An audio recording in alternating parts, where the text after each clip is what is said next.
Hello friends, welcome to my study channel, The Achievers.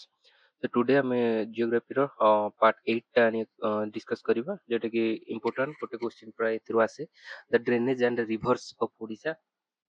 So ଏଇଟା apparently ସମସ୍ତେ ଏଇଟାକୁ ହିଁ follow କରନ୍ତି ଅଧିକ ଆଉ ଏଇଟା ହିଁ ସବୁବେଳେ ଅଧିକା ପଢିବାକୁ ଇଚ୍ଛା ହୁଏ ବଟ୍ ମୁଁ ସେମିତି କହିବିନି ଜଷ୍ଟ ଏଇଟା ନର୍ମାଲ ଟପିକ ଭାବେ ପଢିବା ଗୋଟେ ଏକ୍ସାମ କେମିତି କ୍ୱେଶ୍ଚିନ୍ ଆସିପାରେ ଆଉ କୋଉ ଜାଗାକୁ ଏମ୍ଫାସିସ୍ କରିବାର ଅଛି ବସ୍ ସେଇଟା ମୁଁ କହିଦେବି ଏଥିରେ ବାକି ଆଉ ସବୁ ଟପିକକୁ ବି ଧ୍ୟାନ ଦିଅନ୍ତୁ ଆଇ ହୋପ ଏବେ ପ୍ରିପାରେସନ ଭଲସେ ଯାଉଛି ଏବେ ଆମର ଏସଓ ଏକ୍ସାମ ହବାକୁ ବି ଯାଉଛି ଆଉ ଓସିଏସ୍ ପ୍ରିଲିମ୍ସ ବି ହବାକୁ ଯାଉଛି ଯୋଉଥିରେ କି ଏଇଟା ଗୋଟେ ଇମ୍ପୋର୍ଟାଣ୍ଟ ପାର୍ଟ ମାନେ ଟୋଟାଲ ଜିଓଗ୍ରାଫି ସିରିଜ ବି ଇମ୍ପୋର୍ଟାଣ୍ଟ ପାର୍ଟ ପ୍ଲେ କରିବ ସେଥିପାଇଁ ଏଇଟାକୁ ଧ୍ୟାନ ଦିଅନ୍ତୁ ଏଥର ମୁଁ ଯାହା ଶୁଣିବାକୁ ପାଇଛି କି ଏଥର ଓଡ଼ିଶା ଟପିକକୁ ବହୁତ ଏମ୍ଫାସିସ୍ ଦିଆଯିବ ଯେମିତିକି ଅଦର ପିଏସସି ଏକ୍ଜାମ ସବୁ ଦେଖିଥିବେ ଯୋଉଥିରେ କି ତାଙ୍କ ଷ୍ଟେଟକୁ ବହୁତ ପ୍ରିଫରେନ୍ସ ଦିଆଯାଉଛି କରେଣ୍ଟ ଆଫେୟାର୍ସରେ ବି ଷ୍ଟାଟିକ୍ସରେ ବି ତ ସେଇଟା ଆମ କେସରେ ନଥିଲା କେବଳ ଓଏସଏସସି ଯୋଉ ଏକ୍ଜାମ ସବୁ କଣ୍ଡକ୍ଟ କରୁଥିଲା ସେଥିରେ ଓଡ଼ିଶାର ପଡୁଥିଲା କି ଓ ଟ୍ରିପଲ ଏସସି କିନ୍ତୁ ଏବେ ଆମର ଓପିଏସସି ବି ଯୋଉ ଏକ୍ଜାମ କରିବ ସେଥିରେ ବି ଏଥିରୁ ଆସିବ ଅଧିକ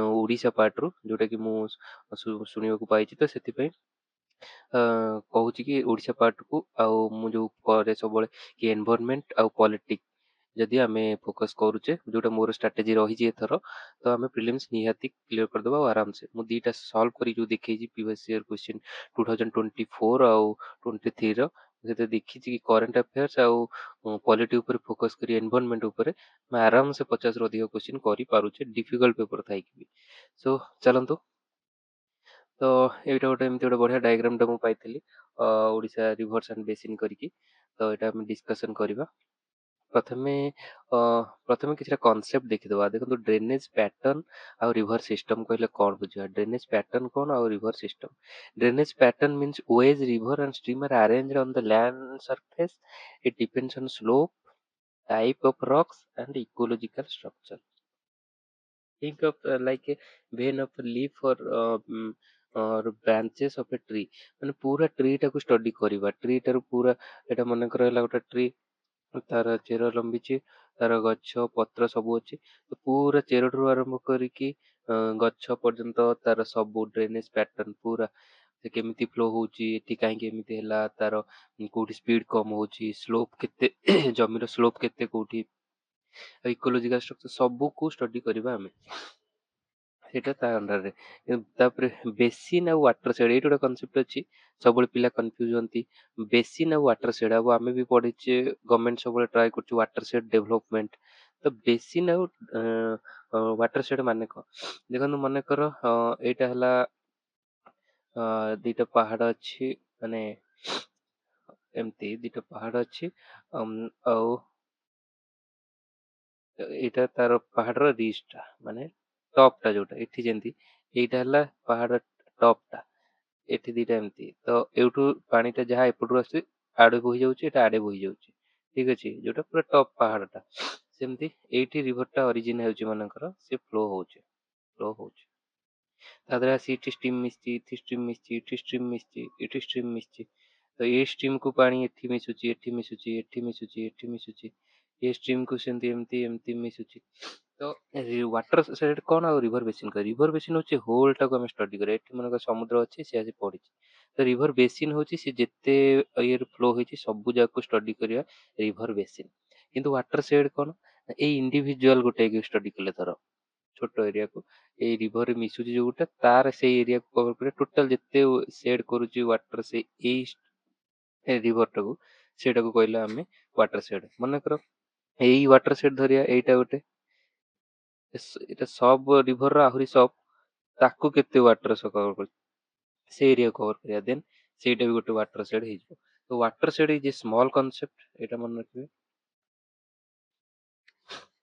ୱାଟର ସେଡ୍ ସ୍ମଲ୍ ଏରିଆ ଆଉ ବେସିନ୍ ଟା ହଉଛି ହୋଲ ଏରିଆ ସବୁ ଜାଗ ଅଫ୍ ଏ ରିଭର ଯେତେ ସବୁ ପାଣି ସେଠିକି ଆସୁଛି ତ ଏଠି ଦେଖିବାକୁ ଗଲେ ଏଇ ଟୋଟାଲ ଟା ହେଇଯିବ ୱାଟର ସେ ଏ ଯୋଉ ରିଭର ବେସିନ୍ କିନ୍ତୁ ଯଦି ଆମେ ଏଇ ଯୋଉ ରିଭର ଏଇ ଯୋଉ ଷ୍ଟ୍ରିମ୍ ଟା ମନେକର ଆସି ମିଶୁଛି ଏଠି ଏଇଠି ଗୋଟେ ଷ୍ଟ୍ରିମ୍ ଆସି ମିଶୁଛି ତ ଏଇଆକୁ ଯଦି ଷ୍ଟଡି କରିବା ଏଇଟା ହବ ୱାଟର ସେଡ୍ ତ ସେଠି ୱାଟର ସେଡ୍ ଡେଭଲପମେଣ୍ଟ ବା ବେସିନ୍ ଏରିଆ ଯଦି ଷ୍ଟଡି କରିବା ତାର ମାନେ କଣ ତାର ମାନେ ହେଲା ସେଠିକାର ସବୁ ଇକୋଲୋଜିକାଲ ଆସ୍ପେକ୍ଟ, ତାର ଫିଜିକାଲ ଆସ୍ପେକ୍ଟ ସବୁକୁ ଷ୍ଟଡି କରିବା। ସେଠି ଲୋକ ଯୋଉ ରହୁଛନ୍ତି ତାଙ୍କର ଲାଇଭଲିହୁଡ, ସେ ସବୁକୁ ଯଦି କଭର କରିବା ସେଇଟା ହବ ୱାଟର ସେଟ ଡେଭଲପମେଣ୍ଟ। ତ ଏଇଟା ମନେ ରଖିବେ। ଆଉ ଏଠି ଇମେଜରେ କଣ ଦେଇଛି, ହଁ ଦେଖନ୍ତୁ ଏଠି ଗୋଟେ ଡ୍ୟାମ ବି ଅଛି, ଏଠି ନଈଟା ଯାଉଛି, ଏଠି ବେସିନ ବି କାହାକୁ କହୁଛନ୍ତି, ଏଇ ଯୋଉ ରିଭରଟା ଏଠି ଫ୍ଲୋ ହେଇଛି, ଏଇ ଯୋଉ ରେଡ ଡଟଟା ହେଇଛି, ଏଇଟା ହଉଛି କଣ ରିଜ କହୁଛନ୍ତି ବା ୱାଟର ଡିଭାଇଡ। ମାନେ ଏଇଟା ଗୋଟେ ପାହାଡ ଅଛି, ପାହାଡର ସବୁଠୁ ଟପ ବାଉଣ୍ଡରୀ, ଗୋଟେ ଟପ ଯୋଉଟା, ତା ଏପଟେ ଯେତେକ ପାଣି ବହିବ ଇଏ ସବୁ ଆଡେ ରିଭର ବି କୁ ଆସିବ, ଆଉ ଏପଟେ ଯେତେକ ସବୁ ରିଭର ସି, ଆଉ ଏପଟେ ଯେତେକ ରିଭର ଏ। ତ ଏଇ ଯୋଉ ଡିଭାଇଡ ଟାକୁ ଯଦି ଆମେ କନେକ୍ଟ କରିଦବା ଏ ଯୋଉ ରିଭର ବି କୁ ଧରିକି, ଦେନ୍ ସେ ପୁରାଟା ହେଇଯିବ ତାର ବେସିନ। ବୁଝିପାରିଲେ? ତ ଏଇଟା ସେ ଡାଇଗ୍ରାମ ରେ ଦେଖେଇଛି। ତାପରେ ନେକ୍ସଟ ଯିବା, ଡ୍ରେନେଜ ପ୍ୟାଟର୍ନ। ଏଇଟା ସବୁଠୁ କନଫ୍ୟୁଜିଂ ଆଉ ସବୁବେଳେ ଏକ୍ସାମିନର ମାନଙ୍କର ଫେଭରାଇଟ। ଆଉ ଏଇଟା ମୁଁ ଏଥିପାଇଁ ଟିକେ ଏଥିରେ ମେନସନ କରୁଛି ବିକଜ ଏଇଟା ଏନସିଆରଟି 11 ରେ ଭଲସେ ଦେଇଛି। ଏନସିଆରଟି 11 ରେ ଭଲସେ ମେନସନ ଅଛି, ତ ଏଥିରୁ କ୍ୱେଶ୍ଚିନ ଆସେ। ପୂର୍ବ ଥର ଆସିନି, ଦ୍ୟାଟ୍ସ ହ୍ୱାଇ ଏଥର ଆସିପାରେ। ଏଟା ଟିକେ ଭଲସେ ଦେଖନ୍ତୁ। ଦେଖନ୍ତୁ ଡ୍ରେନେଜ ପ୍ୟାଟର୍ନ, ପ୍ୟାଟର୍ନ ମାନେ ଯୋଉ କେମିତି ଫ୍ଲୋ ହଉଛି ରିଭରଟା। ଏଇଟା ମନେକର ଅରିଜିନ ହେଲା, ଫ୍ଲୋ ହେଇଛି ଯାଇଛି, ତାଠି ଇଏ ସେଠି ମିଶିଲାଣି, ସିଏ ସେଠି ମିଶିଲାଣି, ତ ଇଏ ଡେଲ୍ଟା ଫର୍ମେସନ କରୁଛି। ତ ଏଇ ସବୁକୁ କହିବା ଆମେ ଡ୍ରେନେଜ ପ୍ୟାଟର୍ନ। ତାର ପ୍ୟାଟର୍ନ ଟା କଣ, କେମିତି ଫ୍ଲୋ ହେଇଛି। ଓକେ, ତ ଏବେ ଯିବା। ଦେଖନ୍ତୁ ଦି ପ୍ରକାର ରିଭର ଅଛି, ଗୋଟେ ହଉଛି ଡିସ୍କର୍ଡାଣ୍ଟ ରିଭର, ଗୋଟେ ହଉଛି କନକର୍ଡାଣ୍ଟ ରିଭର। ଏଇ ସବୁ ୱାର୍ଡ କୁ ଧ୍ୟାନ ଦିଅନ୍ତୁ। ଏଇ ଡିସ୍କର୍ଡାଣ୍ଟ ମାନେ କଣ, ସିଏ do not follow the present land structure follow କରିବନି।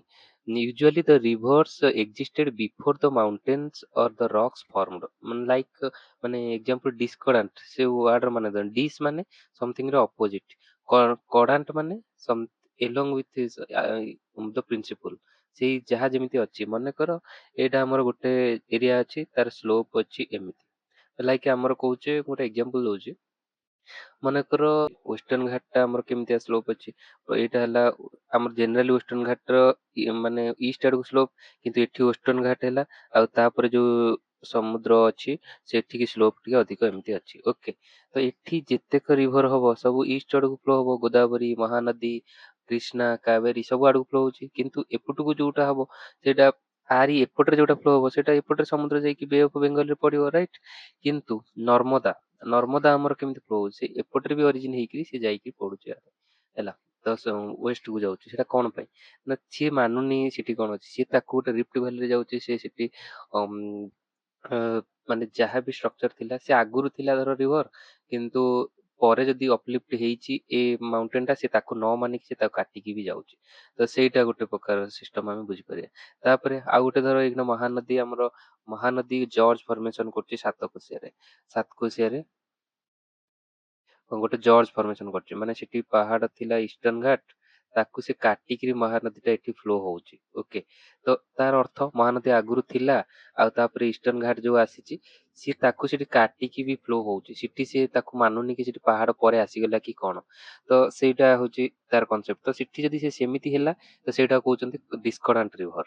କିନ୍ତୁ କନକର୍ଡାଣ୍ଟ ମାନେ କଣ, ଯଦି ସେ ସେଠି ପାହାଡ ହେଇଗଲା ସେ ତାକୁ ମାନିଗଲା, ଆଉ ତାକୁ ବୁଲିକିରି ଆଉ ଗୋଟେ ପଟରେ ଫ୍ଲୋ ହେଇକି ଆସିଲା ଯୋଉ ପଟରେ ସ୍ଲୋପ ଅଛି, ତ ସେଇଟା ହେଇଗଲା ହଉଛି କନକର୍ଡାଣ୍ଟ ରିଭର। ଏସବୁକୁ ଯଦି ଗ୍ରାଣ୍ଡ ମାନେ ବଡ ହିସାବରେ ଭିଜୁଆଲାଇଜ ନ ହଉଛି, ଛୋଟ ହିସାବରେ ବି ଭାବନ୍ତୁ। ଆପଣ ଗୋଟେ ରିଭରଟା, ଗୋଟେ ପାଣିର ଷ୍ଟ୍ରିମ ଟା ଫ୍ଲୋ ହଉଛି, ଆପଣ ଏଠି ଖେଳୁଛନ୍ତି, ପାଣି ରିଭରଟା ଫ୍ଲୋ ହଉଛି, ମନେକର ଆପଣଙ୍କ ବାଡିରେ ପାଣିଟା ଫ୍ଲୋ ହଉଛି, ସେଠି ଆପଣ ତାକୁ ଅବଷ୍ଟ୍ରକ୍ଟ କରିଦେଲେ, ଗୋଟେ ବନ୍ଧ କରିଦେଲେ ବାଲିର, ତ ସିଏ କଣ ହବ, ଆଇଦର ବାଲିର ବୁଲିକିରି ପଳେଇବ ଯୋଉ ପଟେ ଗଡାଣିଆ ଅଛି, ୟା ଫିର ସେ ପାଣିଟା ସେଠି ଜମା ହେଇକିରି ସେ ସେଇଆକୁ କାଟିକିରି ପୁଣି ସିଧା ପଳେଇବ। ଠିକ ଅଛି ନା। ତ ସେଇ ଯଦି କାଟିକି ପଳେଇଲା ତ ସିଧା ତାକୁ, ସେଇଟା ହଉଛି ଡିସ୍କର୍ଡାଣ୍ଟ ରିଭର। ସିଏ ମାନିଲାନି କିଛି, ତା ଆଗରେ ଆସିଲା କି କଣ। କନକର୍ଡାଣ୍ଟ କଣ ନା, ସେ ତାର ସ୍ଲୋପ କୁ ଫଲୋ କଲା, କୋଉ ପଟେ ଗଡାଣିଆ ଅଛି ଗଡିକି ଗଲା। ତ ସେଇଟା ହଉଛି, ଏଇଟା ହେଲା ଯଦି ଡିସ୍କର୍ଡାଣ୍ଟ ରିଭର, ଏଇଟା ମନେକର ହେଲା ପାହାଡ, ଡିସ୍କର୍ଡାଣ୍ଟ ରିଭର କାଟିକି ଯିବ। ଆଉ ଏଇଟା ହେଲା ପାହାଡ, କନକର୍ଡାଣ୍ଟ ରିଭର ଟା ସ୍ଲୋପ ରେ ଗଲା। ଏମିତି ଗୋଟେ ମୁଁ ରିପ୍ରେଜେଣ୍ଟ କରିଛି, ଏଇଟା ମନେ ରଖ। ମୁଁ ଏଥିପାଇଁ ଏଥିରେ ଟିକେ ଟାଇମ ନଉଛି ବିକଜ ଏଇଟା କନଫ୍ୟୁଜିଂ ଆଉ ସବୁବେଳେ ପଡେ, ତ ଏଇଟା ମନେ ରଖନ୍ତୁ। ତାପରେ ହେଲା କନକର୍ଡାଣ୍ଟ ରିଭର, ଡିସ୍କର୍ଡାଣ୍ଟ ରିଭର ଦି ପ୍ରକାର। ଯୋଉ ଅମାନିଆ ରିଭର ଯଦି ମୁଁ କହିବାକୁ, ଅମାନିଆ river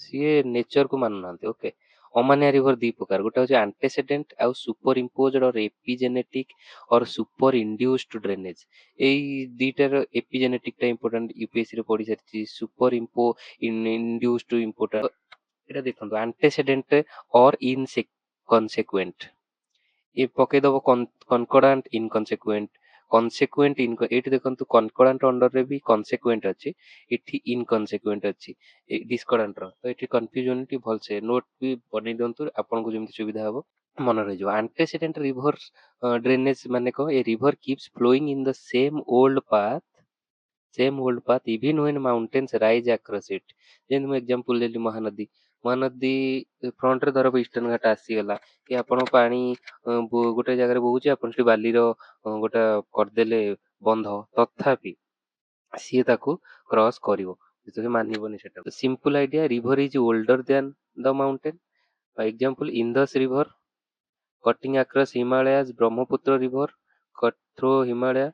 Visual imagine a road already existing and କାନ୍ଥ ତମେ କରିଦଉଛ ଗୋଟେ ରୋଡ ଟା ଯାଇଛି ତମେ ଆସିକି କାନ୍ଥ ଟା କରିଦେଲ ତ ସେ ରୋଡ ଟା କଣ କରିବ ତମେ ଏପଟରେ ଯିବ ଠିକ ଅଛି ୟା ଫିର ଆକୁ ଭାଙ୍ଗିକି ଯିବ ତ ସେ ଭାଙ୍ଗିକି ଗଲା ମାନେ ଡିସକର୍ଡାଣ୍ଟ ଆଉ ଆଣ୍ଟିସିଡେଣ୍ଟ ରିଭର ଟା ଆଗ ଥିବ ବା ରାସ୍ତା ଟା ଆଗ ଥିବ କାନ୍ଥ ପରେ ଆସିବ ବା ମୁଁ ଯେମିତି କହିଲି ପାଣି ଟା ଆଗ ଥିବ ବନ୍ଧ ପରେ ଆସିବ ତ ସେ ତାକୁ କାଟିକି ଯଦି ପଳଉଛି ସେଟା ହେଲା ଆଣ୍ଟିସିଡେଣ୍ଟ ତାପରେ ସୁପର ଇମ୍ପୋଜ୍ଡ ଅର ଏପିଜେନେଟିକ ରିଭର କଣ ମାନେ river develops on softer upper rocks then cut down into harder rocks below while keeping the same ମାନେ river ignores underlying rock structure example damodar river chambal river regions ମାନେ କଣ ନା ଆମର ଯୋଉ ମାଟି ଥାଏ ଆମର ଧର ତଳେ ଆମର କଣ ହେଇଛି ନା ବହୁତ ପାହାଡ ଏରିଆ ଅଛି ଏଗୁରା ସବୁ ପାହାଡ ମାନେ ପଥର ଏରିଆ ତଳେ ଅଛି ତା ଉପରେ ଗୋଟେ ପତଳା ଲେୟାର ଅଫ ମାଟି ଅଛି ମାଟି ଡିସଇଣ୍ଟିଗ୍ରେଟ ହେଇକିରି ବା ଫ୍ଲଡ ହେଇକିରି ବହୁତ ଜମା ହେଇକିରି ସେ ହେଇଥାଏ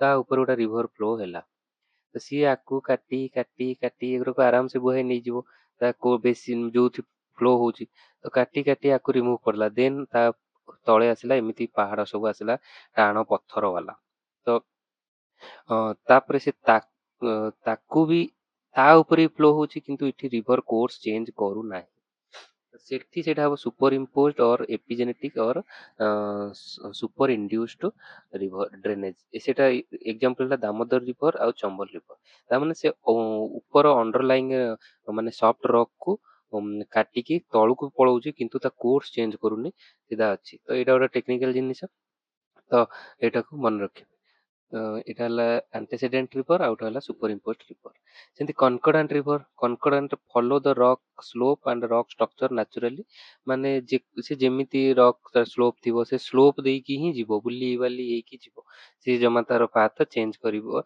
ମାନେ କାଟିକି ଯିବନି ପାହାଡକୁ ସେ ଚେଞ୍ଜ କରିକି ଯିବ ସେ ତ ସିଏ ହେଲା ତାକୁ ବିଭିନ୍ନ ପ୍ରକାର ଡିଭିଜନ କରାହେଇଛି ଏଇଟା ସବୁଠୁ କନଫ୍ୟୁଜିଂ ଭିତରେ ପକେଇଦବ କନସିକ୍ୱେଣ୍ଟ ରିଭର କଣ ସବସିକ୍ୱେଣ୍ଟ ରିଭର କଣ ଦେଖନ୍ତୁ ଏଇଟା ହେଲା ଗୋଟେ ହେଲା କନସିକ୍ୱେଣ୍ଟ ରିଭର ଆଉ ଗୋଟେ ସବସିକ୍ୱେଣ୍ଟ ରିଭର ତାପରେ ତାର ପ୍ୟାଟର୍ନ ସବୁ ଅଛି dendritic pattern trellis pattern angular pattern rectangular ତ ଇଏ ପ୍ୟାଟର୍ନ ଟା ଇଜିଲି ବୁଝି ହେଇଯିବ ଏଇ ଯୋଉ ଏତେକ ଏଇଟା ଏଇଠି ମୁଁ କହିଛି କିନ୍ତୁ ତାର ଯୋଉ ଏଠି ଯୋଉ ଫ୍ଲୋ ଟାଇପ ଯୋଉଟା ହେଲା ଗୋଟେ ହେଲା ଆଣ୍ଟିସିଡେଣ୍ଟ ସବସିକ୍ୱେଣ୍ଟ ଇଏ ସେମିତି କନସିକ୍ୱେଣ୍ଟ ସବସିକ୍ୱେଣ୍ଟ ସେଇଟା କଣ ସେଇଟା ଆମେ ଦେଖିବା ଏଇଠି ଦେଖନ୍ତୁ ମୁଁ ଏଇଠି ବୁଝେଇଛି ଏଇଟା ହଉଛି କନକର୍ଡାଣ୍ଟ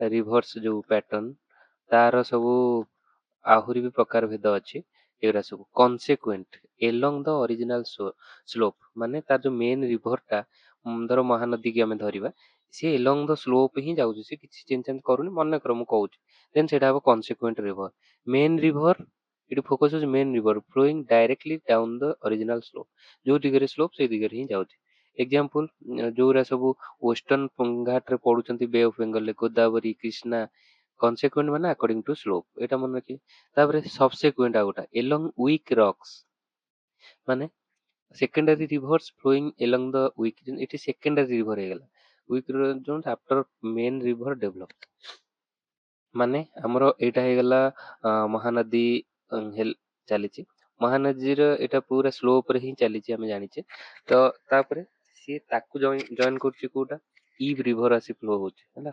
ଇଭ୍ ରିଭର ଏଇଟା ମନେକର ଇଭ୍ ରିଭର ପରେ ଡେଭଲପ ହେଇଛି ଆଉ ସିଏ ତାର ସ୍ଲୋପ ରେ ଆସୁଛି। ସିଏ ଗୋଟେ ୱିକ୍ ରକ୍ ମାନେ ଯୋଉ ସ୍ଲୋପ ଅଛି ତାକୁ ଫଲୋ କରୁଛି। ତ ସେଇଟା ହଉଛି ସବସିକ୍ୱେଣ୍ଟ, ଏଇଟା ହଉଛି କନସିକ୍ୱେଣ୍ଟ ରିଭର ଯିଏ ଫଲୋ କଲା ପାଥ, ଆଉ ତାର ଟ୍ରାଇବୁଟାରି ଯୋଉଟା ପରେ ଡେଭଲପ ହେଇଛି ସିଏ ଯଦି ଫଲୋ କଲା ସବସିକ୍ୱେଣ୍ଟ। ଏଇ ୱାର୍ଡ ଉପରେ ଧ୍ୟାନ ଦିଅନ୍ତୁ, ମନେ ଯିବ କନସିକ୍ୱେଣ୍ଟ ସବସିକ୍ୱେଣ୍ଟ। ଆମେ ସବସିକ୍ୱେଣ୍ଟ ଟୁ ସମ୍ ଆକ୍ଟିଭିଟି କହୁ, ମାନେ ସେ ଆକ୍ଟିଭିଟି ପରେ ତାକୁ ଫଲୋ କରି ଯଦି କିଛି ଆକ୍ଟିଭିଟି ହଉଛି। ଇଏ ଯୋଉ ସ୍ଲୋ ରିଭରଟା ପାସ୍ ହେଲା, ଇଏ ବି ସେଠି ବହୁତ ପ୍ରକାର ମାନେ ଖୋଳିକିରି ଯାଇଛି, ତ ସେଠି ଗୋଟେ ସ୍ଲୋପ ଡେଭଲପ ହେଲା, ତ ତାକୁ ଆସିକିରି ସ୍ଲୋପ କୁ ଫଲୋ କରି ଆଉ ଗୋଟେ ଇଭ୍ ରିଭର ଧର ମିଶୁଛି, ତ ସେଇଟା ହେଇଗଲା ସବସିକ୍ୱେଣ୍ଟ ରିଭର। ଏଇଟା ହେଇଗଲା। ତାପରେ ଅବସିକ୍ୱେଣ୍ଟ ରିଭର। ଅବସିକ୍ୱେଣ୍ଟ ରିଭର ମାନେ କଣ? ଅବସିକ୍ୱେଣ୍ଟ ଯଦି ଅରିଜିନାଲ ଟୁ ଦ ସ୍ଲୋପ ଯାଉଛି, sorry opposite to the original slope. ମନେକର ଏଇଟା ହଉଛି ମହାନଦୀ ଫ୍ଲୋ ହଉଛି, ତ ତାକୁ ଆଉ ଗୋଟେ ରିଭର ଯାଉଛି ଯିଏକି ଏମିତି ଫ୍ଲୋ ହଉଛି, ଦେନ୍ ଆଡେ ଫ୍ଲୋ ହେଲାନି, ଦେନ୍ ସେଇଟା ହବ ଯୋଉ ଅପୋଜିଟ ଟୁ ଅରିଜିନାଲ ସ୍ଲୋପ, ଦେନ୍ ସେଇଟା ହେଇଯିବ ଅବସିକ୍ୱେଣ୍ଟ ରିଭର। ତ ସେଇଟାକୁ ମନେ ରଖିବେ ଅବସିକ୍ୱେଣ୍ଟ ରିଭର। ତ ଯଦି ମୁଁ ଏଠି ସିମ୍ବଲ ଦେବି, ସିମ୍ବଲ ଦେଇକିରି ମୁଁ ବୁଝଉଛି, ତ ଏଇଟା ମନେ ରଖନ୍ତୁ, ମାନେ ସ୍ଲୋପ ଡିରେକ୍ସନ ଆଡେ ସାଡେ ଗୋଟେ ଫ୍ଲୋ ହଉଛି, କିନ୍ତୁ ଇଏ ଯଦି ଅରିଜିନାଲି ଅପୋଜିଟ ରେ ଫ୍ଲୋ ହେଲା, କାହିଁକି ନା ଏଠି ବି ଗୋଟେ ସ୍ଲୋପ ଅଲଗା ଅଛି, ଦେନ୍ ସେଇଟା ହେଇଗଲା ଆମର ଅବସିକ୍ୱେଣ୍ଟ, ଅପୋଜିଟ ରୁ ଅବସିକ୍ୱେଣ୍ଟ। ଏଇଟା ମନେ ରଖିବେ। ଯଦି ଏଇଟା ବୁଝି ନ ହଉଛି ଟିକେ କ୍ଲିୟରଲି ମତେ ଆଉଥରେ କହିଲେ ମୁଁ ଆହୁରି ସିମ୍ପଲି ବୁଝେଇଦେବି, କିନ୍ତୁ ଏଇଠି ମନେ ରଖନ୍ତୁ ଅବସିକ୍ୱେଣ୍ଟ ମାନେ ଅପୋଜିଟ ଅପୋଜିଟ, କିନ୍ତୁ ସବୁ କନକର୍ଡାଣ୍ଟ, ସବୁ ସ୍ଲୋପ କୁ ହିଁ ଫଲୋ କରୁଛନ୍ତି। ମନେକର ଏଇଟା କେମିତି, ଏଇଟା ଗୋଟେ ସ୍ଲୋପ ଅଛି, ଏଇଟା ଗୋଟେ ଜମି ଅଛି ମାନେ ଲ୍ୟାଣ୍ଡ, ଏଇଟା ସ୍ଲୋପ ଟା ହଉଛି ଏମିତି ଆଡକୁ ନଇଁକିରି ଅଛି, ତାର ପାଖାପାଖି ଆଉ ଗୋଟେ ସ୍ଲୋପ ଅଛି ଯୋଉଟା କି ତାର ସ୍ଲୋପ ହଉଛି ଆଡେ। ତ ଏଠି ଯଦି ରିଭର ଟା ଆଡକୁ ଫ୍ଲୋ ହଉଛି, ଏଠି ଯୋଉ ରିଭର ଟା ହବ ଏଟା ଆଡକୁ ଫ୍ଲୋ ହବ। ଦେଖନ୍ତୁ ଏଇଠି ଗୋଟେ ଡାଇଗ୍ରାମ ଟା ମୁଁ ଆଡ କରିଛି। କନସିକ୍ୱେଣ୍ଟ ରିଭର, ଏଇଟା ମେନ୍ ରିଭର ଆଡେ ଫ୍ଲୋ ହଉଛି, ଏଇଟା ହଉଛି ତାର ସ୍ଲୋପ। ଏବେ ତାର କନସିକ୍ୱେଣ୍ଟ ପରେ ତାପରେ ହଉଛି ସବସିକ୍ୱେଣ୍ଟ ରିଭର, ଏଇଟା ହଉଛି ସବସିକ୍ୱେଣ୍ଟ ରିଭର, ଏଇଟା ଆଡେ ଫ୍ଲୋ ହଉଛି, ଇଏ ବି ସେଇ ସ୍ଲୋପ ରେ ହିଁ ଫ୍ଲୋ ହଉଛି ସେମ ଡିରେକ୍ସନ ରେ, କିନ୍ତୁ ଏଠି ଯାଇ ମିଶୁଛି। ଓକେ, ତାପରେ ଅବସିକ୍ୱେଣ୍ଟ ରିଭର ଦେଖନ୍ତୁ ଆଡେ ଫ୍ଲୋ ହେଲାଣି, ଇଆଡେ ଫ୍ଲୋ ହଉଛି, ଇଆଡେ ଫ୍ଲୋ ହଉଛି ଅପୋଜିଟ ରେ, ଅବସିକ୍ୱେଣ୍ଟ ରିଭର ତାକୁ କହୁଛନ୍ତି। ସେମ ରିସିକ୍ୱେଣ୍ଟ ରିଭର, ସେମ ଡିରେକ୍ସନ ଆଜ କନସିକ୍ୱେଣ୍ଟ ବଟ ଫର୍ମଡ ଲେଟର। ମାନେ ଏଠି ହଉଛି ରିସିକ୍ୱେଣ୍ଟ ଟା ପୁରା same direction of main river, କିନ୍ତୁ ଲେଟର ଫର୍ମ ହେଇଛି ବହୁତ ପରେ। ଏଇଟା ଗୋଟେ ପରେ ସବସିକ୍ୱେଣ୍ଟ ଯାଇ ମିଶିଛି, ତ ରିସିକ୍ୱେଣ୍ଟ ବହୁତ ପରେ ହେଇଛି। ଆଉ ସବସିକ୍ୱେଣ୍ଟ ଆଉ ରିସିକ୍ୱେଣ୍ଟ ଭିତରେ ଡିଫରେନ୍ସ କଣ ନା, ସବସିକ୍ୱେଣ୍ଟ ଟା ଟ୍ରାଇବୁଟାରୀ ମାନେ ସେକେଣ୍ଡାରୀ ରିଭର। ଓକେ, ଟ୍ରାଇବୁଟାରୀ କାହାର? ମେନ୍ ର ଟ୍ରାଇବୁଟାରୀ। ଏଠି ଦେଖନ୍ତୁ ରିସିକ୍ୱେଣ୍ଟ ଟା ପରେ ଫ୍ଲୋ ହେଇ ଫର୍ମେସନ ହେଇଛି, କିନ୍ତୁ ସେଟା ସବସିକ୍ୱେଣ୍ଟ ର ପାର୍ଟ। ଓକେ, ତ ଏଇଟା ୱିକ୍ ରକ୍ ରେ ଏଇଟା ଫ୍ଲୋ ହଉଛି। ତାପରେ ଇନସିକ୍ୱେଣ୍ଟ ମାନେ random drainage without structural control. Insequent ମାନେ କିଛି ମାନେ ଷ୍ଟ୍ରକ୍ଚର ନାହିଁ, ତାର ମନ ଇଚ୍ଛା ଫ୍ଲୋ ହଉଛି। ଠିକ ଅଛି, ଏଠି ଦେଖନ୍ତୁ ଗୋଟେ ସବସିକ୍ୱେଣ୍ଟ ରିଭର ଅଛି, ମାନେ ସିଏ ଆସିକିରି ଇଏ ଗୋଟେ ସବସିକ୍ୱେଣ୍ଟ ରିଭର 1, ଇଏ ହେଲା 2, ତାକୁ ରିସିକ୍ୱେଣ୍ଟ ରିଭର ମାନେ ପରେ ମିଶିଛନ୍ତି। ଆଉ ଗୋଟେ ଅବସିକ୍ୱେଣ୍ଟ ରିଭର ଆସି ପରେ ମିଶିଛି। ଅବସିକ୍ୱେଣ୍ଟ ମାନେ ସେଟା ଏଇଟା ଚାଲିଛି ଏଠି କନସିକ୍ୱେଣ୍ଟ, ତାକୁ ଏଇଟା ଅପୋଜିଟ ହେଇଛି ମାନେ ଏଇଟା ଅବସିକ୍ୱେଣ୍ଟ। ଅପୋଜିଟ ଯଦି ହଉଛି ଅବସିକ୍ୱେଣ୍ଟ, କିନ୍ତୁ ଯଦି ମାନେ ସେମ ଡିରେକ୍ସନ ରେ ଯାଉଛି ସେଟା ହେଲା ରିସିକ୍ୱେଣ୍ଟ। ତାପରେ ସବସିକ୍ୱେଣ୍ଟ ଟା ହଉଛି same direction of main channel but ଏଇଟା ସେକେଣ୍ଡାରୀ, କିନ୍ତୁ ରିସିକ୍ୱେଣ୍ଟ ଟା ଟର୍ସିଆରୀ ମାନେ ସେକେଣ୍ଡାରୀ ର ସେକେଣ୍ଡାରୀ। ଠିକ ଅଛି, ତ ଏମିତି ମନେ ରଖିବେ। ତ ଏଇଟା ଗୋଟେ କନସେପ୍ଟ ହେଇଗଲା। ତାପରେ ଆଉ ପ୍ୟାଟର୍ନ ଟା ଟିକେ ଦେଖିଦବା। ଯୋଉ ରିଭର ରେ କେମିତି ସବୁ ଫ୍ଲୋ ହଉଛି ତାର ଗୋଟେ ପ୍ୟାଟର୍ନ ଥାଏ, ଗୋଟେ ଡେଣ୍ଡ୍ରିଟିକ ପ୍ୟାଟର୍ନ, ମାନେ ରିଭର ଟା ଦେଖିଲେ ସେ ପୁରା ଗଛ ଭଳିଆ ହେଇଥିବ, ଦେନ୍ ସେଟା ଡେଣ୍ଡ୍ରିଟିକ ପ୍ୟାଟର୍ନ। ଓକେ, ଏଇଠି ଦେଖନ୍ତୁ ମୁଁ ଯୋଉ ଡାଇଗ୍ରାମ ଟା କରିଛି ସେଇଠି ଇଏ ଗୋଟେ ହେଇଛି, ପୁରା ଗଛ ଭଳିଆ ଏଇଠି ଫ୍ଲୋ ହେଲା ଆମର। ତ ଏଇଟା ମହାନଦୀ, ତ ଏଇଟା ଗଛ ଭଳିଆ ଯଦି ଦେଖା ହଉଛି, ଏଇଟା ହଉଛି ଗୋଟେ ବା ଏଠି ଗୋଟେ ଛୋଟ ନଦୀ, ଏଇଠି ଯୋଉ ଋଷିକୁଲ୍ୟା ହେଲା ବଂଶଧାରା, ସିଏ ଗୋଟେ ଗଛ ଭଳିଆ ଦେଖା ହଉଛି। ତ ଏଇଟା ହେଲା ଆମର ଗୋଟେ କଣ ଡେଣ୍ଡ୍ରିଟିକ ପ୍ୟାଟର୍ନ।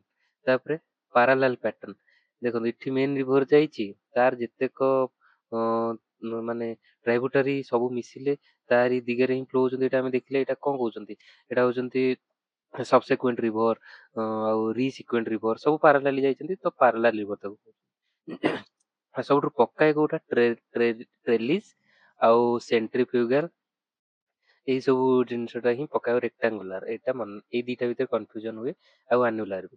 ଏଇ 3-4ଟା ଭିତରେ ପକାଏ। ଟ୍ରେଲିସ୍ କଣ ହେଲା? ଦେଖନ୍ତୁ ଗୋଟେ ମେନ୍ ରିଭର ଯାଇଛି, ତ ତାକୁ ତାର ଯୋଉ ସବସିକ୍ୱେଣ୍ଟ ରିଭର ଯୋଉଟା, ମାନେ ତାର ଟ୍ରାଇବୁଟାରିଟା ତାକୁ ଆସି ପରପେଣ୍ଡିକୁଲାରଲି ଭେଟୁଛି। ଠିକ ଅଛି, ତାର ଟ୍ରାଇବୁଟାରିଟା ତାକୁ ପରପେଣ୍ଡିକୁଲାରଲି ଭେଟିବ।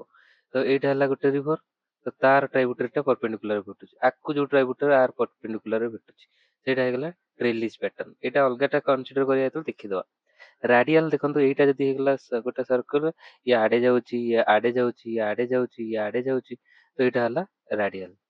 ସେଣ୍ଟ୍ରିଫ୍ୟୁଗାଲ କଣ? ସେଣ୍ଟ୍ରିଫ୍ୟୁଗାଲ ହେଲା କି ଦେଖନ୍ତୁ ଏଠି ଗୋଟେ ମେନ୍ ସୋର୍ସ ଅଛି, ଏଇଠି ଗୋଟେ ପାହାଡ ଭଳିଆ ଅଛି, ଏଠୁ ଯେତେକ ରିଭର ସେଣ୍ଟରରୁ ଆଡେ ଯାଉଛନ୍ତି, ଏମିତି ଏଇ ମିଶୁଛନ୍ତି। ଏଇଟା ହେଇଗଲା ସେଣ୍ଟ୍ରିଫ୍ୟୁଗାଲ। ଏଇଟା ରାଡିଆଲ ମାନେ ଗୋଟେ ରାଡିୟସ ରୁ ବାହାରକୁ ସବୁ ରାଡିୟସ ସେଣ୍ଟର, ଯଦି ଏଇଟା ହେଲା କଣ ରାଡିୟସ, ଏଇଟା ସବୁ ଗୋଟେ ସର୍କଲ ରାଡିୟସ, ତ ରାଡିୟସ ଡିରେକ୍ସନରେ ଯଦି ଫ୍ଲୋ ହେଲା ସେଟା ହଉଛି ରାଡିଆଲ କୁହନ୍ତି।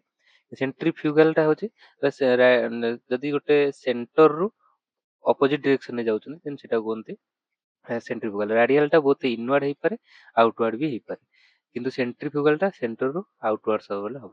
ସେଣ୍ଟ୍ରିପିଟାଲ ସେମିତି, ଯଦି ଏଠି ଗୋଟେ ଲେକ୍ ଅଛି, ସେଠୁ ଆସି ରିଭର ଗୁରା ପଡୁଛନ୍ତି, ତ ଏଇଟା ହେଲା ସେଣ୍ଟ୍ରିପିଟାଲ। ପିଟାଲ ମାନେ ଟୁୱାର୍ଡସ ସେଣ୍ଟର, ତ ଟୁୱାର୍ଡ ସେଣ୍ଟରକୁ ଆସୁଛନ୍ତି ଯଦି ସେଣ୍ଟ୍ରିପିଟାଲ।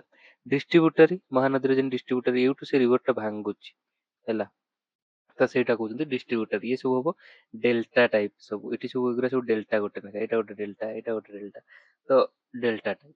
ତାପରେ ଡିଷ୍ଟ୍ରିବ୍ୟୁଟର ଯୋଉଟା ରେକ୍ଟାଙ୍ଗୁଲାର, ମାନେ କି ଆନ୍ୟୁଲାର ହେଇଗଲା। ଆନ୍ୟୁଲାର ମାନେ ଗୋଟେ ରିଙ୍ଗ ଟାଇପ ର ହେଇଥିବ, ଏମିତି ଏମିତି ଏମିତି ଦେଖା ହଉଥିବ ହେଲା। ତ ରେକ୍ଟାଙ୍ଗୁଲାର ଟ୍ରେଲିସ୍ ମାନେ, ଟ୍ରେଲିସ୍ ଟାକୁ ମନେ ରଖିବେ, ଏଇଠି ମେନ୍ ଏଇଟା ଗୋଟେ ଧର ମେନ୍ ହେଲା, ଏଇଟା ଗୋଟେ ମେନ୍ ହେଲା, ଇଏ ସବୁ ପାରାଲାଲ ଯାଉଛନ୍ତି, କିନ୍ତୁ ତାଙ୍କର ଯୋଉ ଟ୍ରି ଗୁରା ତାକୁ 90 ଡିଗ୍ରୀରେ ଯାଉଛି, ତ ଏଇଟା ଗୋଟେ ଗାର୍ଡେନ ଟାଇପ ର ଦେଖାଯାଏ। ଗାର୍ଡେନ ୱାର୍ଡ ୟୁଜ ହେଲା ମାନେ ତାକୁ ଟ୍ରେଲିସ୍ ମାନେ ଭାବିବେ ହେଲା। ତାପରେ ଗ୍ରିଡ, ଯଦି ଗ୍ରିଡ ପ୍ୟାଟର୍ନ ଭାବିବେ, ଗ୍ରିଡ ବୋଲି ଟର୍ମ ଲେଖା ହେଇଥିବ, ସେଟା ରେକ୍ଟାଙ୍ଗୁଲାର ପ୍ୟାଟର୍ନ ହେଇଥିବ, ତ ଏଇଟା ମନେ ରଖିବେ।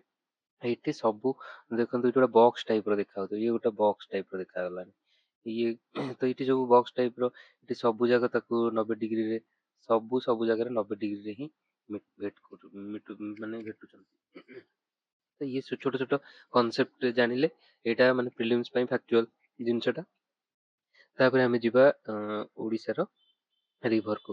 ଏଗୁଡ଼ା ସବୁ ଦେଖନ୍ତୁ, ଓଡ଼ିଶାର ରିଭରର ଗୋଟେ ଡାଇଗ୍ରାମ, ଆଉ ଏଇଟା ହଉଛି ବେସିନ ର ସବୁ ଡାଇଗ୍ରାମ। ମୁଁ ଯୋଉ କହିଲି ପ୍ରଥମେ ବେସିନ କଣ, ତ ହୋଲ ଯଦି ଧରିବା, ଏଇଟା ବେସିନ, ଏଇଟା ମହାନଦୀ ସବୁଠୁ ଲାର୍ଜେଷ୍ଟ, ବୁଢା ବଳଙ୍ଗ, ବୈତରଣୀ, ବ୍ରାହ୍ମଣୀ, ସରି ସୁବର୍ଣ୍ଣରେଖା, ବୁଢା ବଳଙ୍ଗ, ନାଁ ଲେଖିଦେବି, ସୁବର୍ଣ୍ଣରେଖା, ବୁଢା ବଳଙ୍ଗ, ବୈତରଣୀ, ବ୍ରାହ୍ମଣୀ, ମହାନଦୀ, ଋଷିକୁଲ୍ୟା, ବଂଶଧାରା।